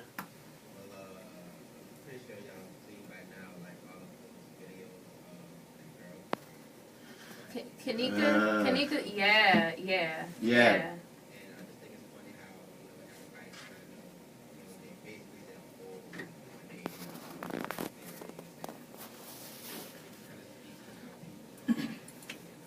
Until and yes, he's talking about the Kanika Jenkins story that at first it dropped, and it the whole thing was she was found, her body was found dead in the freezer, and everybody was saying that her friend set her up, and that was the thing that was going around, right? Her friend set up. Then it became this whole thing about these guys raped her, they took her, they kidnapped her, and all this other thing. It's to social media everywhere. But then the videos dropped, and now everybody's dissecting the videos inside and outside to a T. I was about to say, now the thing is, okay, so they released the videos of the girl, like, basically her stroll to the freezer, showing, like, hey, like, nobody set her up, she really was under the influence and walked to the freezer confused. Now people have this theory, I was actually tagged in something last night, people are saying that, oh, they doctored the footage, and the red boxes that you see in the video, if you pay attention, there's a red box around her, but in every video there's 2 red boxes following her. They doctored out the images of people that led her to the freezer, and if you look closely, there's a video showing shadows and showing, like, other people, but then in some videos you don't see it. So people are still kind of on this tip of, like, trying to skew everything and trying to play detective, and it's just, it's crazy. Everybody and their mama in New Orleans think they NCIS. They watching videos, they checking tape, they looking like they got high-tech equipment for it to get, like, somebody retracted some of the audio and was like, listen, I went back and doubled the audio, so if you really listen, I was like, listen, you ain't got it like that, bruh. All right. And they say I don't look like her. The girl on the picture skinny, and the girl in the video fat. So they hired some fat girl to walk in there and pretend to be her. And I was like all these conspiracies, because nobody want to take their lick that they might have jumped the gun and might have been wrong about a few things, but we don't really know, honestly, because like so much information is coming, so much information is being dissected and thought about, and it's an unfortunate thing, because one meme I took interest in that was about this said that it's funny that a black girl is dead and the only thing people care about is the message that everyone's taking from it is watch your friends. Yeah. You feel me? This black girl dead though. Like, we have a girl's body, we don't like that should be what we caring about. You know, all black lives supposed to matter, you feel me? But we worrying about her friends and such. Jay Steele. Well, I mean, they ain't dead, they're alive, they gotta get theirs. Well, if they're the ones who set it up, it is what it is. You dig? But I really hope that we come to some truth and we find out all the information about this, because no matter what, that girl's family deserves some kind of closure on the matter. Well, if they didn't set her up, they let her down. What? And on that note, hey, somebody let her down. Cause you let that girl go walk out there by herself, man. I could have sworn women, y'all usually be like, y'all go to the bathroom in droves we and usually such. pack up for reasons, man, because people are weird. Like we watch each other's drinks. You don't go to the bathroom. It's all kinds of little things. So I don't know. So for this girl to be wandering around in the back by herself, and then the people talking about how did she open the big freezer door and all this and all that. There's something shady about it, but I don't think it helps when people are coming up with all these different theories, because it's just too much. It's just too much. But there needs to be some kind of closure, for sure. Real talk. So Jay Steele, what's going on out here? On a slightly lighter, but still just as disturbing note, God. a homo couple was arrested Thursday for reportedly having sex in a homo public library. Oh. In several businesses. That's not disturbing. That's This is the thing. Several other businesses as well that they will not list in Terrebonne Parish. The couple. So this their thing. This is their thing. Someone's hating. Somebody is jealous and mad. I'm pretty sure there's an internet website with these couples on it somewhere. Yes, there is. If we find that username, people. Illicit coins and they're hating on them. It's probably that lady with the Popeyes outfit on. No! What? No! Listeners, y'all might know what that is. Okay. The couple, 33-year-old Elizabeth Jernigan and 35-year-old Rex Jernigan, are also accused of recording the sexual acts and uploading them to a pornography website. Look at that. Oshun was right. Okay. So they just trying to get their career started, man. Why they get hated on? I don't see too many porns in a library. Some people, I mean, what's up? The problem is not that's in a library. They didn't have their paperwork right to shoot there. You know what I'm saying? So they have their permits. Right. You gotta have them. But I just appreciate the ambition. I know. Very you know what I mean? ambitious. Like sex in the library and think you're not gonna get caught. Right. Like, what are you doing? Right. When you don't have permits and you still shoot, what they call it, guerrilla style? Guerrilla. Guerrilla style, literally. Get in that position, you feel me? In the jungle. But yeah, anyway. The mighty jungle, the lion sleep. I'm about to let you rock that. Oh, no, I was talking about the gorillas swinging. So we going to Tarzan, Georgia Jungle Kick. Yeah, you're right. Swing that Tarzan right back at you. That was going on out here, Alpha Joe. Oh, what's going on out here is that after the Saints game, you can come to Barcadia where Manny Fresh will be DJing, and I will be there securing the building. So if you're my partner, come through. I got you. And that's what's going on out here. He said, what's going on out here is Alpha Joe hookups. You heard me? Find me. If you know me, find me. You good. So you're not only sports person. How you feel about these Saints? Oh, well, man, that was going to be my next what's going on out here. First season game, we was over there, lost. Lost, and the problem was is that our offense was pretty good, but we didn't use Adrian Peterson enough. We satisfied with too many field goals in the end zone. We should have satisfied for more touchdowns. And our defense looked pretty good because we held them at a nice point, but at some point they slipped away from us, and now we're going to be hometown with New England. And if we don't tighten up, New England is going to run amok. And I don't know how many times DJ Manny Fresh is going to spin the wheels of steel, but I don't know if it's going to wipe all the tears away because New England is coming. And they go. It's Tom Brady. Come on now. When you think of NFL today, you think of Tom Brady. Mm-hmm. He's the LeBron of NFL. And it's so crazy, like, you know, I'm not the biggest sports fan, but, like, I would still try to catch Saints games. And if you're one of those people out there that are boycotting the NFL, they saying a good workaround is the Cody, the Fire Stick. You got a Fire Stick, you can catch that NFL game, apparently, without having to give them any ratings, and you can still get your football in. So, hey, they go to, what they say, it go a cheat, a hack, it go a life hack for you. So that's what's going on out here. I didn't know that. Yeah, man. So we ain't gotta get them ratings. Go around that, dog. Screw you, NFL. Y'all haters. Anyway, you can't anything else. Oshun, wait, Malik, you got one.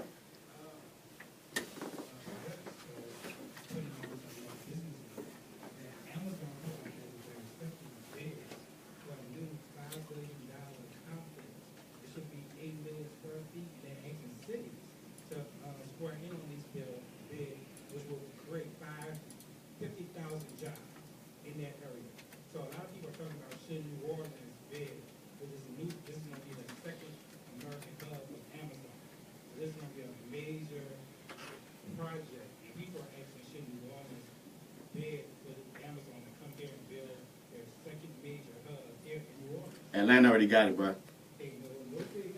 No, I feel like it. I thought I just saw that as a story like today. Like, Atlanta got it, bro. Let me see Atlanta, Amazon. I think I just saw that today, dog. Like, 'cause I remember that story you talking about there in the field. A lot of people was talking about, like you said, New Orleans, Amazon coming to New Orleans could be a great opportunity. Let me look this up right quick. I could have sworn I saw that story. And instead they just giving me a bunch of stuff about Atlanta, the television show. But I'm 80% sure that Atlanta synced that deal, and you know Atlanta apparently gets everything. Atlanta does get everything, so it wouldn't surprise me. I don't see that. I think if we do have it here, they should put it in the East. It'll be a big spacious space. It'll bring some revenue back in the East with jobs out there and a more affordable living. If you bring Amazon along with the Walmart, you'll have a few other stores, maybe even a small mini mall on the outside. Yeah, I got Amazon picks Atlanta for new logistics hub located in Midtown's Atlantic Station. Well, there you go. Atlanta got it. There you go. Atlanta got everything. Well, that's why y'all blew that lead. You feel me? Screw y'all. Yeah, that was a sacrifice for Amazon. All right, Atlanta. Hey, girl. You hear me? Why you supposed to? Oshun, what's going on out here, man? I could not sit next to Alpha Joe because he will have me laughing the entire time. But a lot of people don't know it's Hispanic Music Month. Yay! Oh! But a lot of restaurants in New Orleans are doing pop-up of Latinx cuisine. Okay. And then at Barrel Proof, they're going to have the Plantain Fest. We went last Tuesday to Barrel Proof, and they had a lot of Cuban food. But this week is going to be plantains. I would suggest, it says it starts from 6 to 11. Please get there at 6 because the food will run out. That food was so good. It's a great experience if you want to experience different culture, a different environment as far as food is concerned. And bring your family. No, don't bring your family.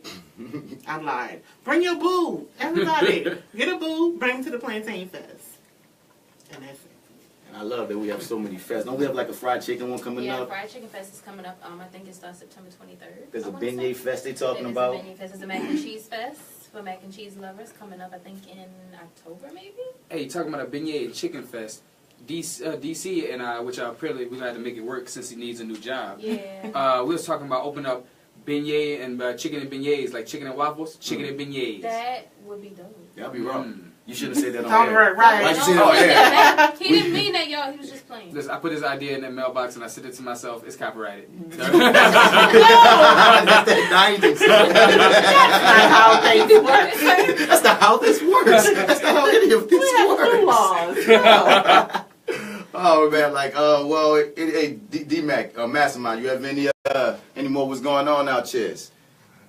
No, Jay Still, anything else? I do, since we talking about food, I'm going to take this moment to shamelessly just plug it. One of my babies and something that I've been working on forever. So Jay Still is an undercover foodie, chef, all this kind of stuff. My daddy taught me how to cook when I was like 10.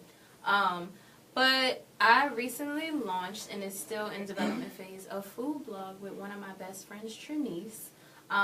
It's been a work in progress for a few years now. It was something that I started on my own at first, and then we talked about it.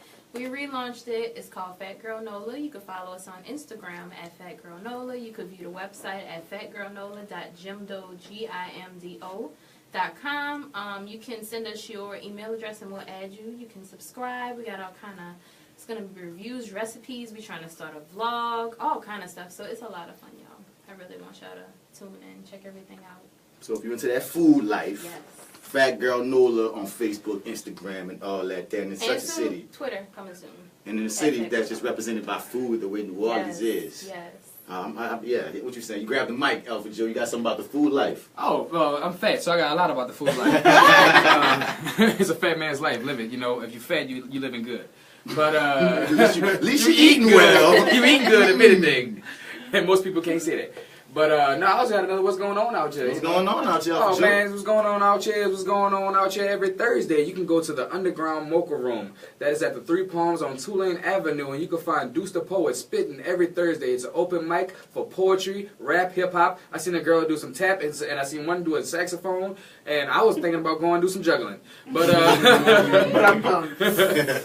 But come through that. That's every Thursday. And also every Thursday after that, you can go to the Carver Theater, where you can get The Corner, where you can get The Hustle from Guion, where you can get The Funny from DC, where you can get that sexy from that boy John L., and you can get that real woke and regular from Icon. So come through on Thursdays. That starts from 8 o'clock. Both of them start at 8 o'clock. One ends at 10, and the show keeps rolling after one ends. So go to both of them. Check them out. Start at the Underground Mocha Room and make your way on up through the railroads. 3813 Tulane Avenue. Tulane. What's that address again? 3813 Tulane Avenue. Call it the 3 Palms. And tip your bartender if you get that, please. Yes, indeed. And it's great that the poetry scene is coming back in New Orleans with something like this, because it's just, we got the comedy scene rising, Yeah. DC Paul and a lot of different other cats in the city, like Mark Caesar, like Corey Mack, like so many others, Shirley, so many others are getting that popping. But then you look at like the poetry scene, at a point seemed like it went down for a second as far as attention. Because I remember even maybe like 5 years ago, cats like Hollywood and Chuck and all them, and like in Team Snow and all that, they had like New Orleans poetry scene popping, and then it just kind of got a little cold. Well, I can tell you this, and I know Malik been on the scene a while. He's seen it. It's been through a lot of places, from Vieux Carré to Sweet Lorraine's to Red Star to Craig's Cultural Arts Center to the Juju Bag. And it's not that, I would say that it has its moments where it takes its breaks and it comes back alive again. You know, it used to be at Pass It On, right there on Bayou Road back in the day. And it'll come back again. It's back again with Pass It On. It's back on now, back again now. So I think that it just takes its moment, just like any good thing, to just redefine itself, come back again and refresh itself, and come back harder. And grow with the city. Yeah.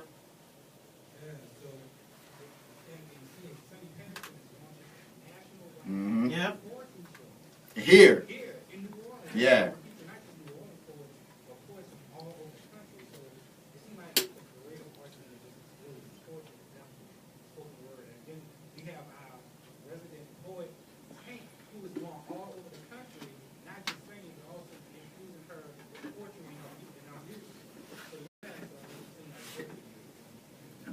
The art form and craft itself is just blowing up. I do Quest. I know he's gonna definitely be on that. So he was promoting that Sonny Patterson joint as well.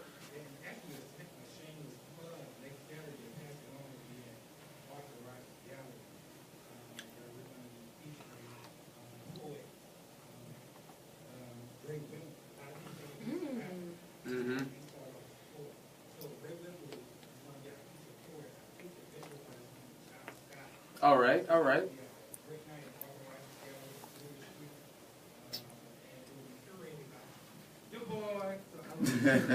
What?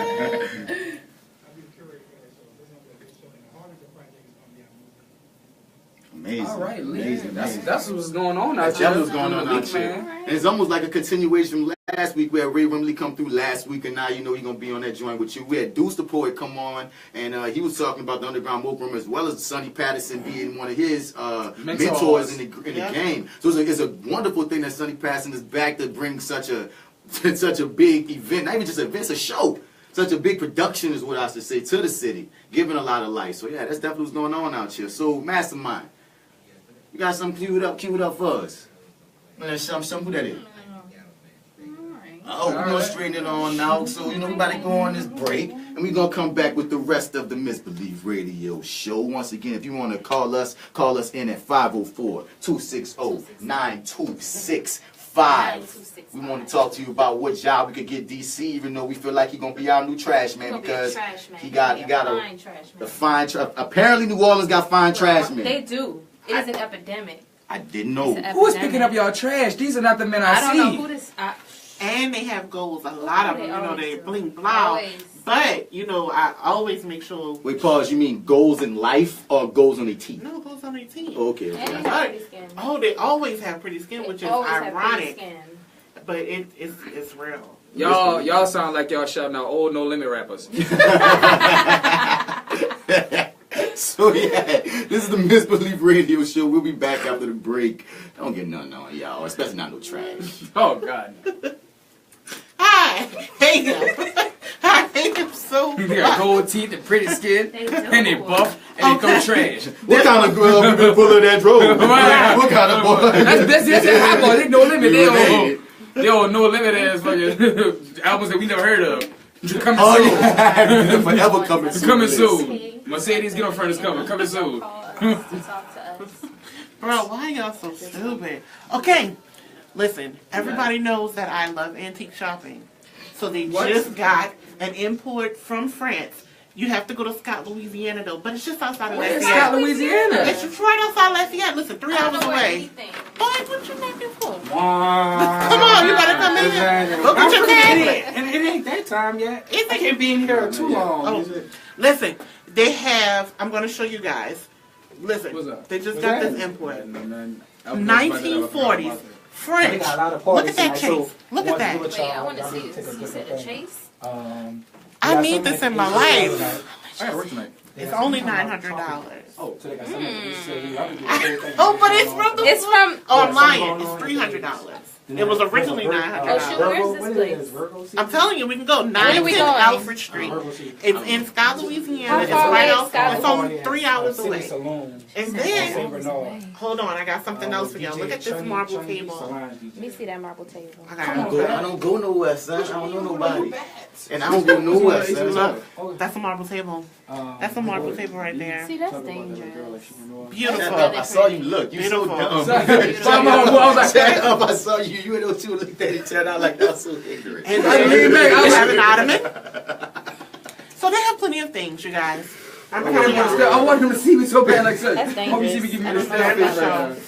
It's hard to resist the urge of antique shopping like I had to make him talk about everybody in New Orleans. You know how they set you up out in these streets. Right. You know how they set you up out in the streets. And ain't nothing but them heavens from the east. I love y'all. We need to do a little fund. It's only $500 from 1920s. French. Wait, what's $500? I'm gonna show you. She's showing them furniture. It's a hall tree, an English hall tree at that. What's going on out here? I was about to do what you watching out here. Oh, kill up some time. English hall tree. At 8:30. We got 30 minutes to kill. Beautiful. Oh, we got Keeping It Real with Jay still. We got Keeping It Real with Jay still. We got that neck and we got some Kofa. So Jay still, let's do 5 minutes, like 5 to maybe to 3. So pull up y'all face. Jay still, you going to anything tonight? How you gonna do it? So that's what I'm saying. Wait, so there's like at least 3 events tonight. If y'all talk you about said, am I doing anything tonight? Yeah, I didn't plan on it. Okay, I need because that's not even if we mention those events, that's not gonna take up. Yeah. So let's say we do 5 minutes, and then the next 5 minutes before the break, we do the Keeping It Real with Jay Still. Gonna come back. I mean, that's what I think. I forgot. No, I think that's what we about to do. But I come back and do Keeping It Real with Jay Still. No, we're gonna automatically come back and do it. We go just like take 5 minutes, you know. Okay, somebody done rap. We gonna talk. Y'all saw me. It's been 5 whole minutes. Please, Oshun, thank you. We gonna run it about. We try to get 8:40 to do J still. Right. 8:40. So we can do what we watching. We can do that. We can. But you ain't watching nothing. No, I ain't watching something, but it's just like it's such a. Couple of things. Okay, or we can do. We could do some shit for the actors. Well, I ain't no actor, but I could be one. John D said, "Well, what's good?" Hello, John D. Me and DC went to that thing live. All right, let's take Okay, that was all right. But that was what mention you. that. But that's what's. That's Yeah, what you watching out. Yeah, well, I think let's also about. Let's just talk about what's going on in the Insecure episode since we all pretty sure we saw it, right? No. She don't watch Insecure. She knows. She watches Insecure. She's behind. And Devin behind too. All right, so that's why I was gonna use that as a Well, I guess we'll talk about it lightly, and you just bring your experience about it. But I was gonna make a whole thing about the being Insecure like that'd be 5 minutes, but fuck. Shit, if we talk about that, that'll kill the time. Right. Time, go. I got some things. Time will be Insecure. But all right, so sometimes can be taken through like what you watching right The Sinner. much Insecure. Snowfall? I finally started. I'm gonna start Snowfall tomorrow, but I finally started Breaking Bad. Good job. We got something we can run off about like 10 minutes. I'm watching Mary Jane season 2. Yeah, we can do a better story. Because I ain't watching. Alright, so we trying to. So we just got 5 minutes. I'm in 5. Thank you. We can wrap it up. Yeah. Wrap it up. Trust me, we need. We live there. I'll be back for the same quick session. Other stuff. Okay.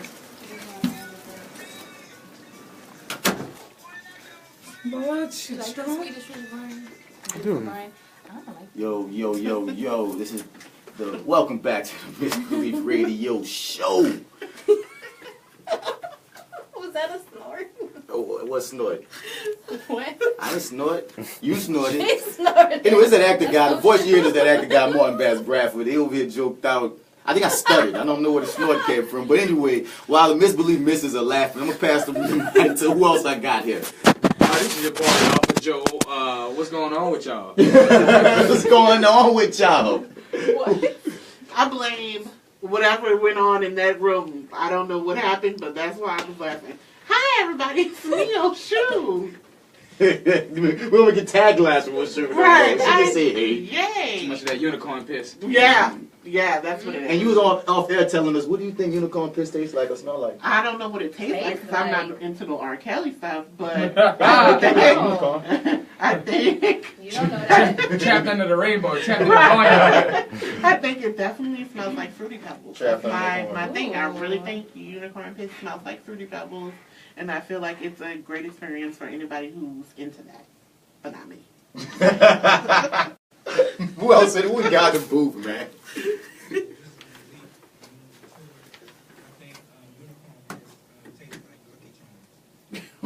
Okay, we got Lucky Charms. Okay. So unicorns just piss fruit, just piss cereal. We just know it's a fruity cereal. Who else in that booth? So you love unicorn piss? All right.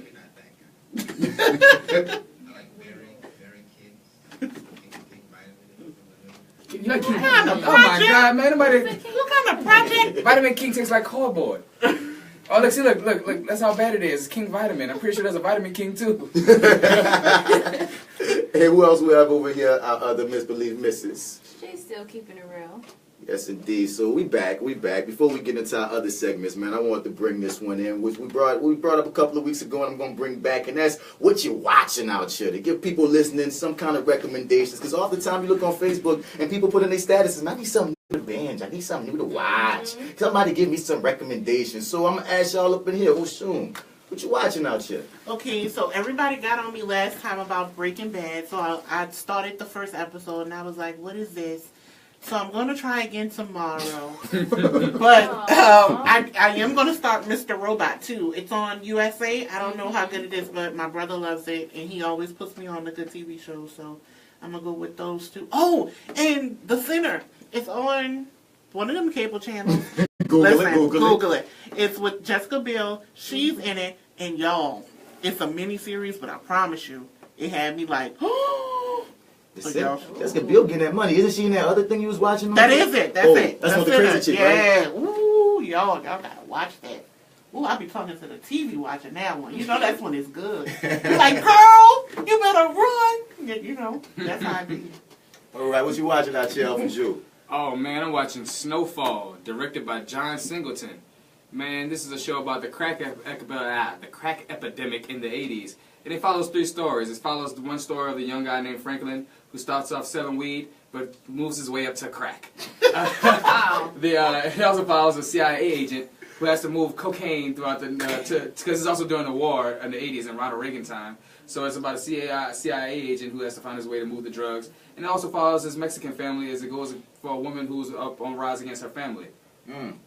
That sounds intense. Oh, it's deep. It's really deep. Especially the crack. Especially the crack. Emphasis on the crack. Yes. And you really seen how it affects the community and such, I would hope. Because John Singleton's one of those filmmakers that tell the honest and raw, unbridled truth in his stories. Well, the thing with John Singleton and his direction and the shots they use in this is that, well, I'll give a little backstory for it, to go to what we were talking about earlier.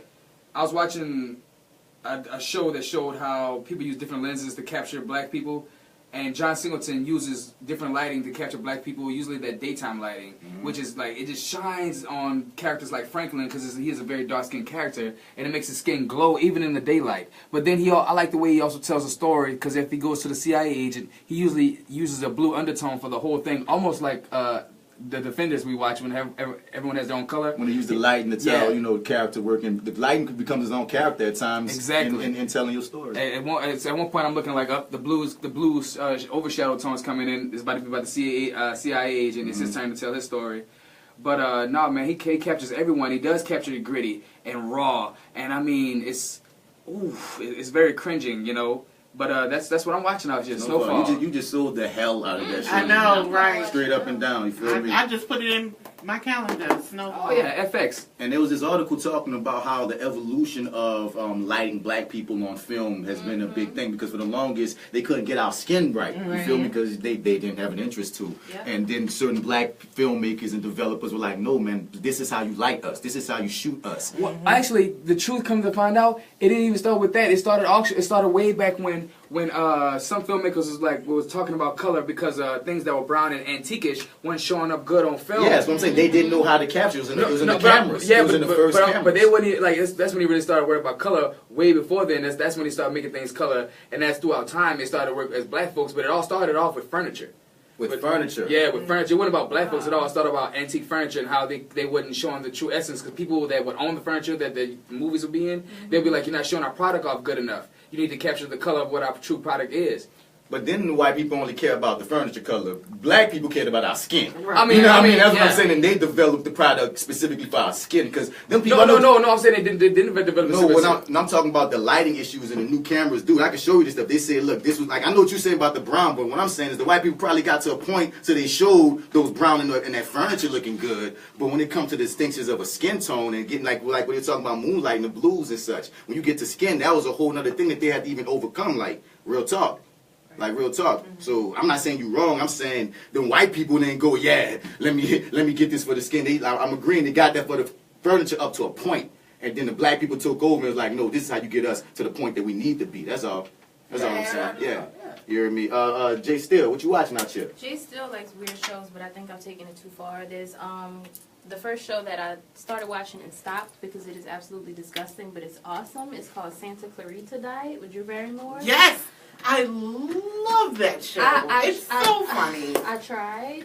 I got really far. I think I got to maybe close to the end, and I stopped. It was just too much. Drew Barrymore plays like this vampire-esque lady who gets turned into a vampire, and it just goes to hell after that. Yeah, it's so good. And it's not a scary movie at all. It's definitely a comedy. It's just it's very gruesome. Graphic. It's extremely gruesome. So I had to take a little break from it. Outside of that, American Horror Story started 2 weeks ago. Comes on every Tuesday. I love American Horror Story. This is the most disturbing season of this show because it's stuff that could actually happen. And I can't watch that for too long. Yeah. I start looking out the window. See, I watched it by myself at night, alone in my house, and I didn't sleep. It will really give you issues and problems. So that's what I'm watching. Well, I don't really watch American Horror Story. I had to stop watching it because being black is an American Horror Story. It really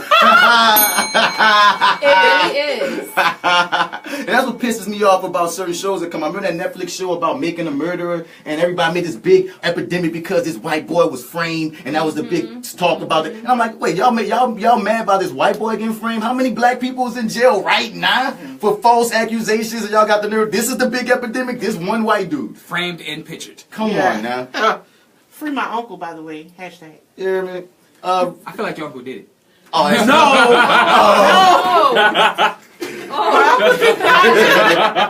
Mommy, I did not say that was him.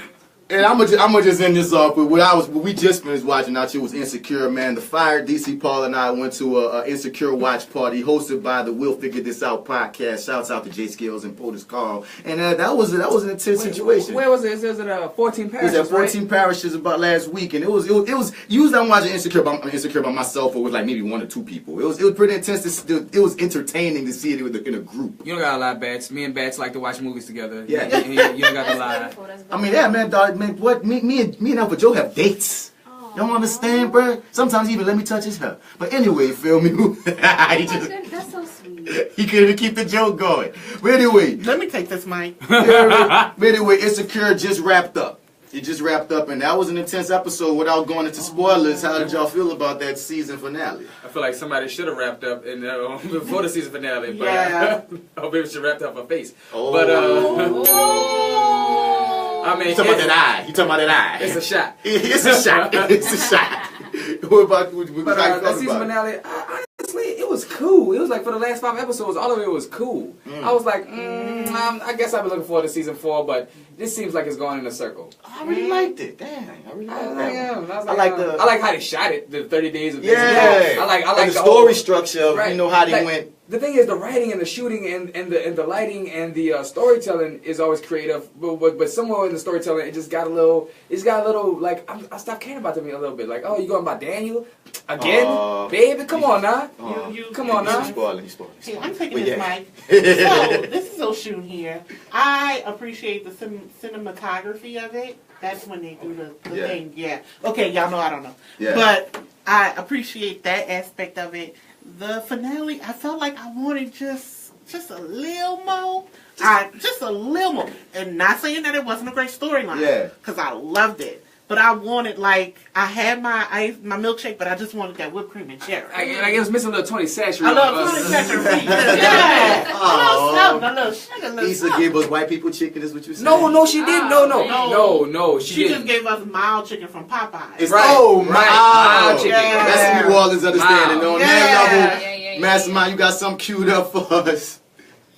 Who you got?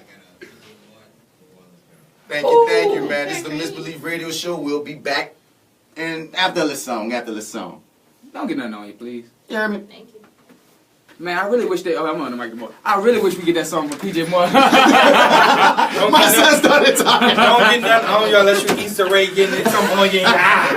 I need that bit hard too. I'm just like, what is he doing? But what I would have said, man, I really wish we did. I don't want to go through your phone on that bit we can play. I don't want to go through. I told you. He just told me not to go through his phone. Yeah. That's why I was like, I don't want to go through your phone. Y'all now Facebook Live. Okay. So that should be a relationship thing. Like, should your significant That was my other question. be allowed to go through your phone? We only got 3 minutes to discuss this. All right, so check this out. Honestly, I'm gonna go first and make it real quick. Honestly, I feel like I should not. I don't. If you're my married partner, yes, I should be able to let you go through on my phone. This and the third because all the business is our business. But if we dating, baby. But how do you get to that level of trust if you don't? When I drop that knee down. The knee down? And I'd be like, I want to marry you. Then we on a whole nother trust of business and togetherness. Until then, like, why you need to go to my phone? We got the trust without going through. Okay, now let me ask this question. Not really going through my phone. Like, would you trust somebody to be like, here's my phone, like, here's my passcode, like, babe, answer my phone for me? It's locked.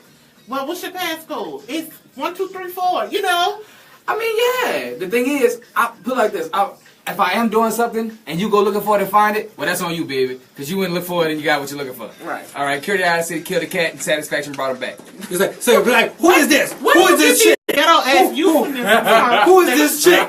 Baby, that's my grandma. My mama had me young. Right. You talking about who this hoe is? I know who this is. That's my grandma. Yeah. I dare you disrespect my grandma like that. She sending you pictures like, what's going on? What's your auntie today, baby? That could be your auntie, though. My auntie, like, what, 12?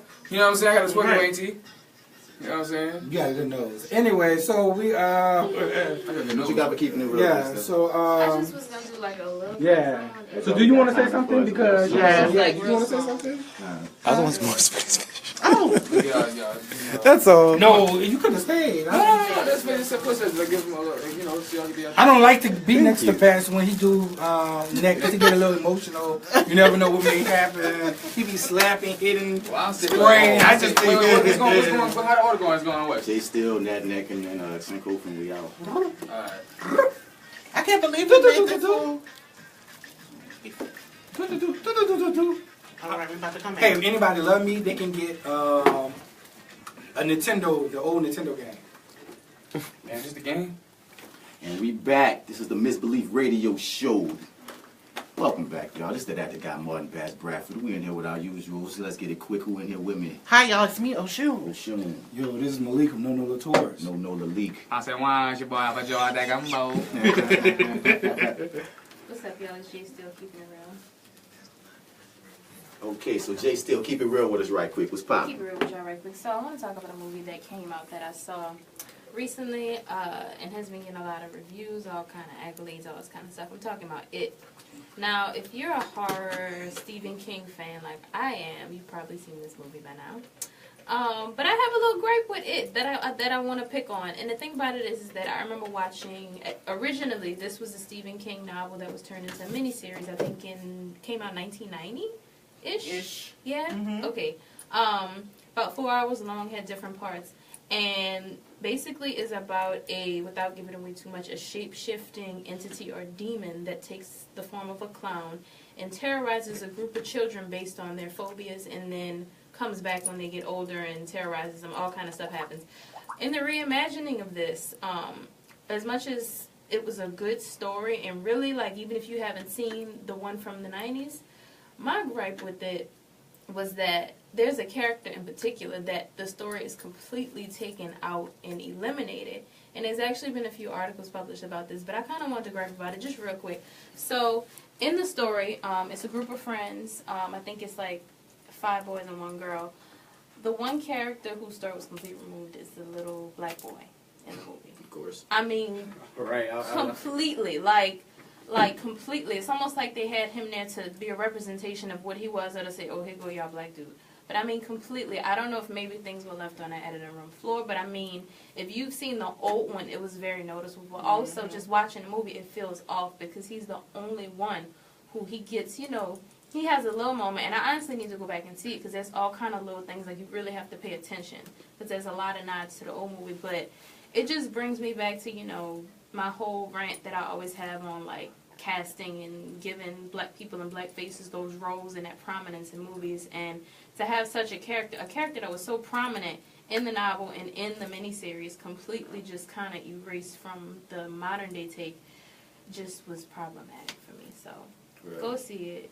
I need to see it again so I can really, but I'm just hoping that when they bring it back for chapter 2 that they really kind of give him more of a story, more of a face, more of a voice. He had no voice in this entire almost 3-hour movie. So, yeah, I'm keeping it real. She keeping it real on Yeah, that. keeping it real. All right. Yes, indeed. Get them right, Jay Still. So, yeah.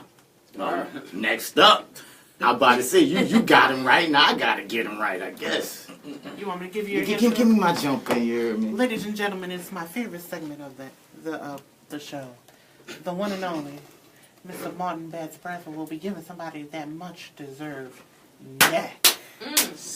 So this one this week was a hard one. I ain't gonna lie, because apparently, like, a whole bunch of us famous black men been doing stupid ass things and saying stupid ass stuff. And it's like, I was like, so who gonna be the main one to get the neck? You feel me? We had Dow Strawberry had the nerve to stand up and talk out against Jamel Hill, because, you know, she stood up and said what everyone knows, Donald Trump is a white supremacist. And they tried to get rid of her job, tried to kick off ESPN because she said that real. And Dow Strawberry gonna stand up and say Trump is a great man, she should have shut up. Then we look at Bow Wow, who said, I don't want a relationship, I just want a partnership where we could just be friends and kick it all the time, and then we keep tell each other our greatest secrets and always go out, and she could hold me down, and we could trust each other, and all this and all that. You know, basically explaining what a relationship is, but say he don't want that, he want a partnership. Guess what a partnership is? A relationship. Synonyms, dummy. So then we look at, we look at that, then we look at Mayweather, he stood up for Trump as well. I'm like, is these cats getting paid off for this? Talking about, not only did he stand up for Trump, but he stood up for Trump saying grab him by the nana. And I'm like, dog, like, you just won. You bad enough, you lucky that we forgot that you be beating women in the whole deal with you versus McGregor. You feel me? Like, yeah, Mayweather, bro, you be beating women and you got domestic cases for that. And you gonna come out here and when you already done got out the clips to a certain degree, you gonna come out here and stand up for Trump saying you should be grabbing women by the nanas? No, dog. And then we get to the main event and I'm like, okay, this gotta be the guy that I gotta get a neck to, because I feel like even though Dow Strawberry was being a token coon type cat, it's like, okay, you old, you want relevance. Even though we know Bow Wow said that nonsense, Bow Wow gonna Bow Wow, and Shad Mosses himself all the time. Even though what was the third one? Mayweather, said that, but do we really expect Mayweather to say smart things? I don't think we do. So the person I'm getting into, and I don't expect him to say smart things either, but he says so much stupid stuff over time that it's an overdue neck, and that goes to Tyrese. MF and Reese. Tyrese always saying dumb stuff to black women, trying to give people advice, and he can't even give himself advice. He don't know what in the world he be doing. But this time he really grinded my gears because he went in public and went at The Rock, because The Rock has a spin-off movie from the whole Fast and Furious franchise. And he gonna go in public multiple times on Instagram and on Twitter trying to drag The Rock, saying, bro, you shouldn't do that movie. You shouldn't do that movie for the family. This and that. We had this heart-to-heart, bro. And since you're not returning my calls in public, and I'm like, son, you a black man telling another black man not to get this money? You for real, a black man telling another black man not to get this money? Doing a spin-off film does not hurt the original franchise in no way. If anything, it gives more clout to the original franchise. It sounds like somebody's hurt. It sounds like somebody's jealous, if I do say so myself, because I'm more than sure, Tyrese. If somebody came, I don't even know your character name, but if somebody came to your character on Fast and Furious and said, hey, yo, we want to give you a freaking a spin-off, I'm more than sure you'd be like, ha ha, I'm getting this money. But you might, not only you whack for coming at this grown-ass black man in public to tell him what he should and should not do with his time, but then you got the nerve to even when The Rock reached out to you and he didn't have to, he gonna hop online and say, oh, I don't do emails, partner. What? You just whack up and down, side to side, and that's why you gonna get this hand for this neck. Left, right, side to side, up and down. Tyrese, this is overdue. Get that neck, get that neck, get that neck. And if you out here, you should be uplifting your brothers, not pulling them down, you whack-ass Nini Hammer. Straight up and down. And that was that neck for the day, man. You heard me? Tyrese pretty black. That's a rough neck. Yeah, we miss you on the damn bus drinking the Coca-Cola, Tyrese. Well, that's my Tyrese. Bring that Tyrese back. I told you I loved you lately. Bring Baby Boy back. Come on, son. Like, let's get into this Sankofa session as we for real cool down, because me and Jay still kind of went a little, we got a little. We got to calm down. Come on, Sankofa bird. We just going to take it back. Today we're going to do the life and times of Mr. Andrew Jackson Young Jr. So for many people who may not know, Andrew Young is a politician and human rights activist. I'm a businessman, and he is a native son of New Orleans, Louisiana. Like Malik just said, he was born and raised in New Orleans. He actually graduated from Howard University, wrong, HUL. Right. Now, he spent his freshman and sophomore year at Dillard University and transferred to Howard University, and his parents are both Dillard University alumnus. Yes, he had to sneak that in there. If you watch the movie Salem, Andrew Young was portrayed by an actor. He was one of Martin Luther King's right-hand men. And he was... You mean Selma? Selma. You said Salem. What you watching the White Witch show? Sorry, y'all. I mean, Martin Luther King, a warlord. These are gonna punish all of us later. Okay, yeah, he was one of Martin Luther King's right-hand men. He actually was one of the heads of the civil rights movement, if you listen to Martin Luther King's aspect of it. After Dr. King was assassinated, he moved on into politics. He was actually the first African American to be elected to Congress since Reconstruction in the state of Georgia, and he became the second African American mayor of Atlanta. He is actually noted as making Atlanta the international city. We made Atlanta great again. Yeah. Well, Mariner Jackson, the first black mayor, came up with the concept of building a great airport, and Andrew Young was the person who kind of like capitalized on it and expanded it. So they pretty much put Atlanta on the map and got like a lot of black people contracts, businesses, and jobs and stuff like that. Atlanta do got a good airport. And while in Congress, he championed under Jimmy Carter, and he became the young ambassador to the United Nations. So he has a very deep pedigree in politics. So Andrew Young, after he finished politics, he became an activist, and he also decided to teach. He wanted to give back to the kids, so he decided to teach at the University of Georgia, and he went on to do other things. Right. Unlike many of our Sankofa sessions, Mr. Andrew Young is still alive, so it's very important that we do give flowers to people who can actually still smell them. So that is our Sankofa session. And he was also inducted as a member of the Beta chapter at Howard University of Alpha Phi Fraternity Incorporated. He's noted saying that he didn't mind facing the Ku Klux Klan because the beatings he got when he was online in Alpha greatly. I ain't gonna lie. After hearing this great man, I was like, he gotta be Alpha. He has to be Alpha. Has to be.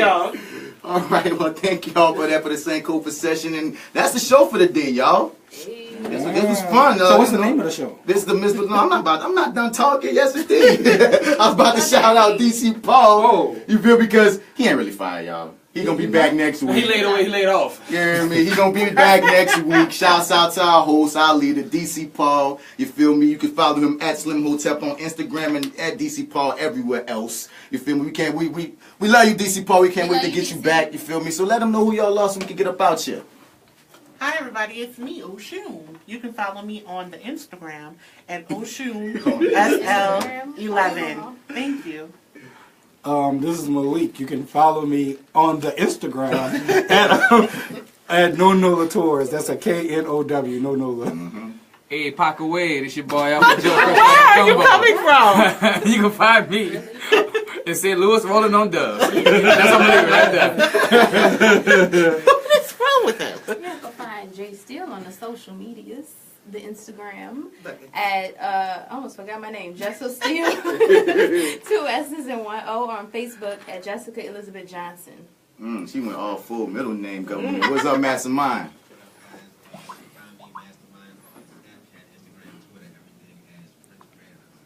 Oh, damn, this is that actor guy, Martin Bradford. You can find me on all your social media platforms at Mr. Bats. Spell that Mr. Out, you ain't gonna find me. I'm 1/3 of the Fly with Bats podcast. Subscribe to that joint. Subscribe to Misbelief Radio Show on all your on Instagram, on iTunes, Google Play, and everything. Shouts out to Triliterate Podcast with Sunny D and Petty Mayonnaise. Shouts out to the We'll Figure This Out and Your 30 Podcast. Check all our brothers and sister podcasts out there doing their thing. Thank y'all for peeping us. Thank y'all for listening. Thank everyone out there for supporting us. This is the Misbelief Radio Show. Wow.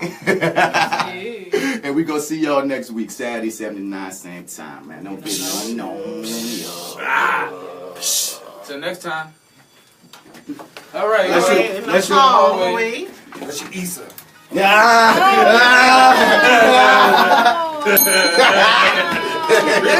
I'm just a button, my nigga. You gonna push me, my nigga? You gonna push me, my nigga? That was the best one. Yeah, that was the best one, nigga. You gonna push me, my nigga? You gonna push me, my nigga? I felt the pain in that. I was like, I feel what you said. He gonna push you? He gonna push you like a button? Like he did when he blocked you? Because I did it to my baby mama. I had to unblock her today. Oh, no. Oh, say what? I had to unblock her. No, I had to unblock her. So Facebook Live people, thank y'all for tuning in for the whole time, man. This is the Cash.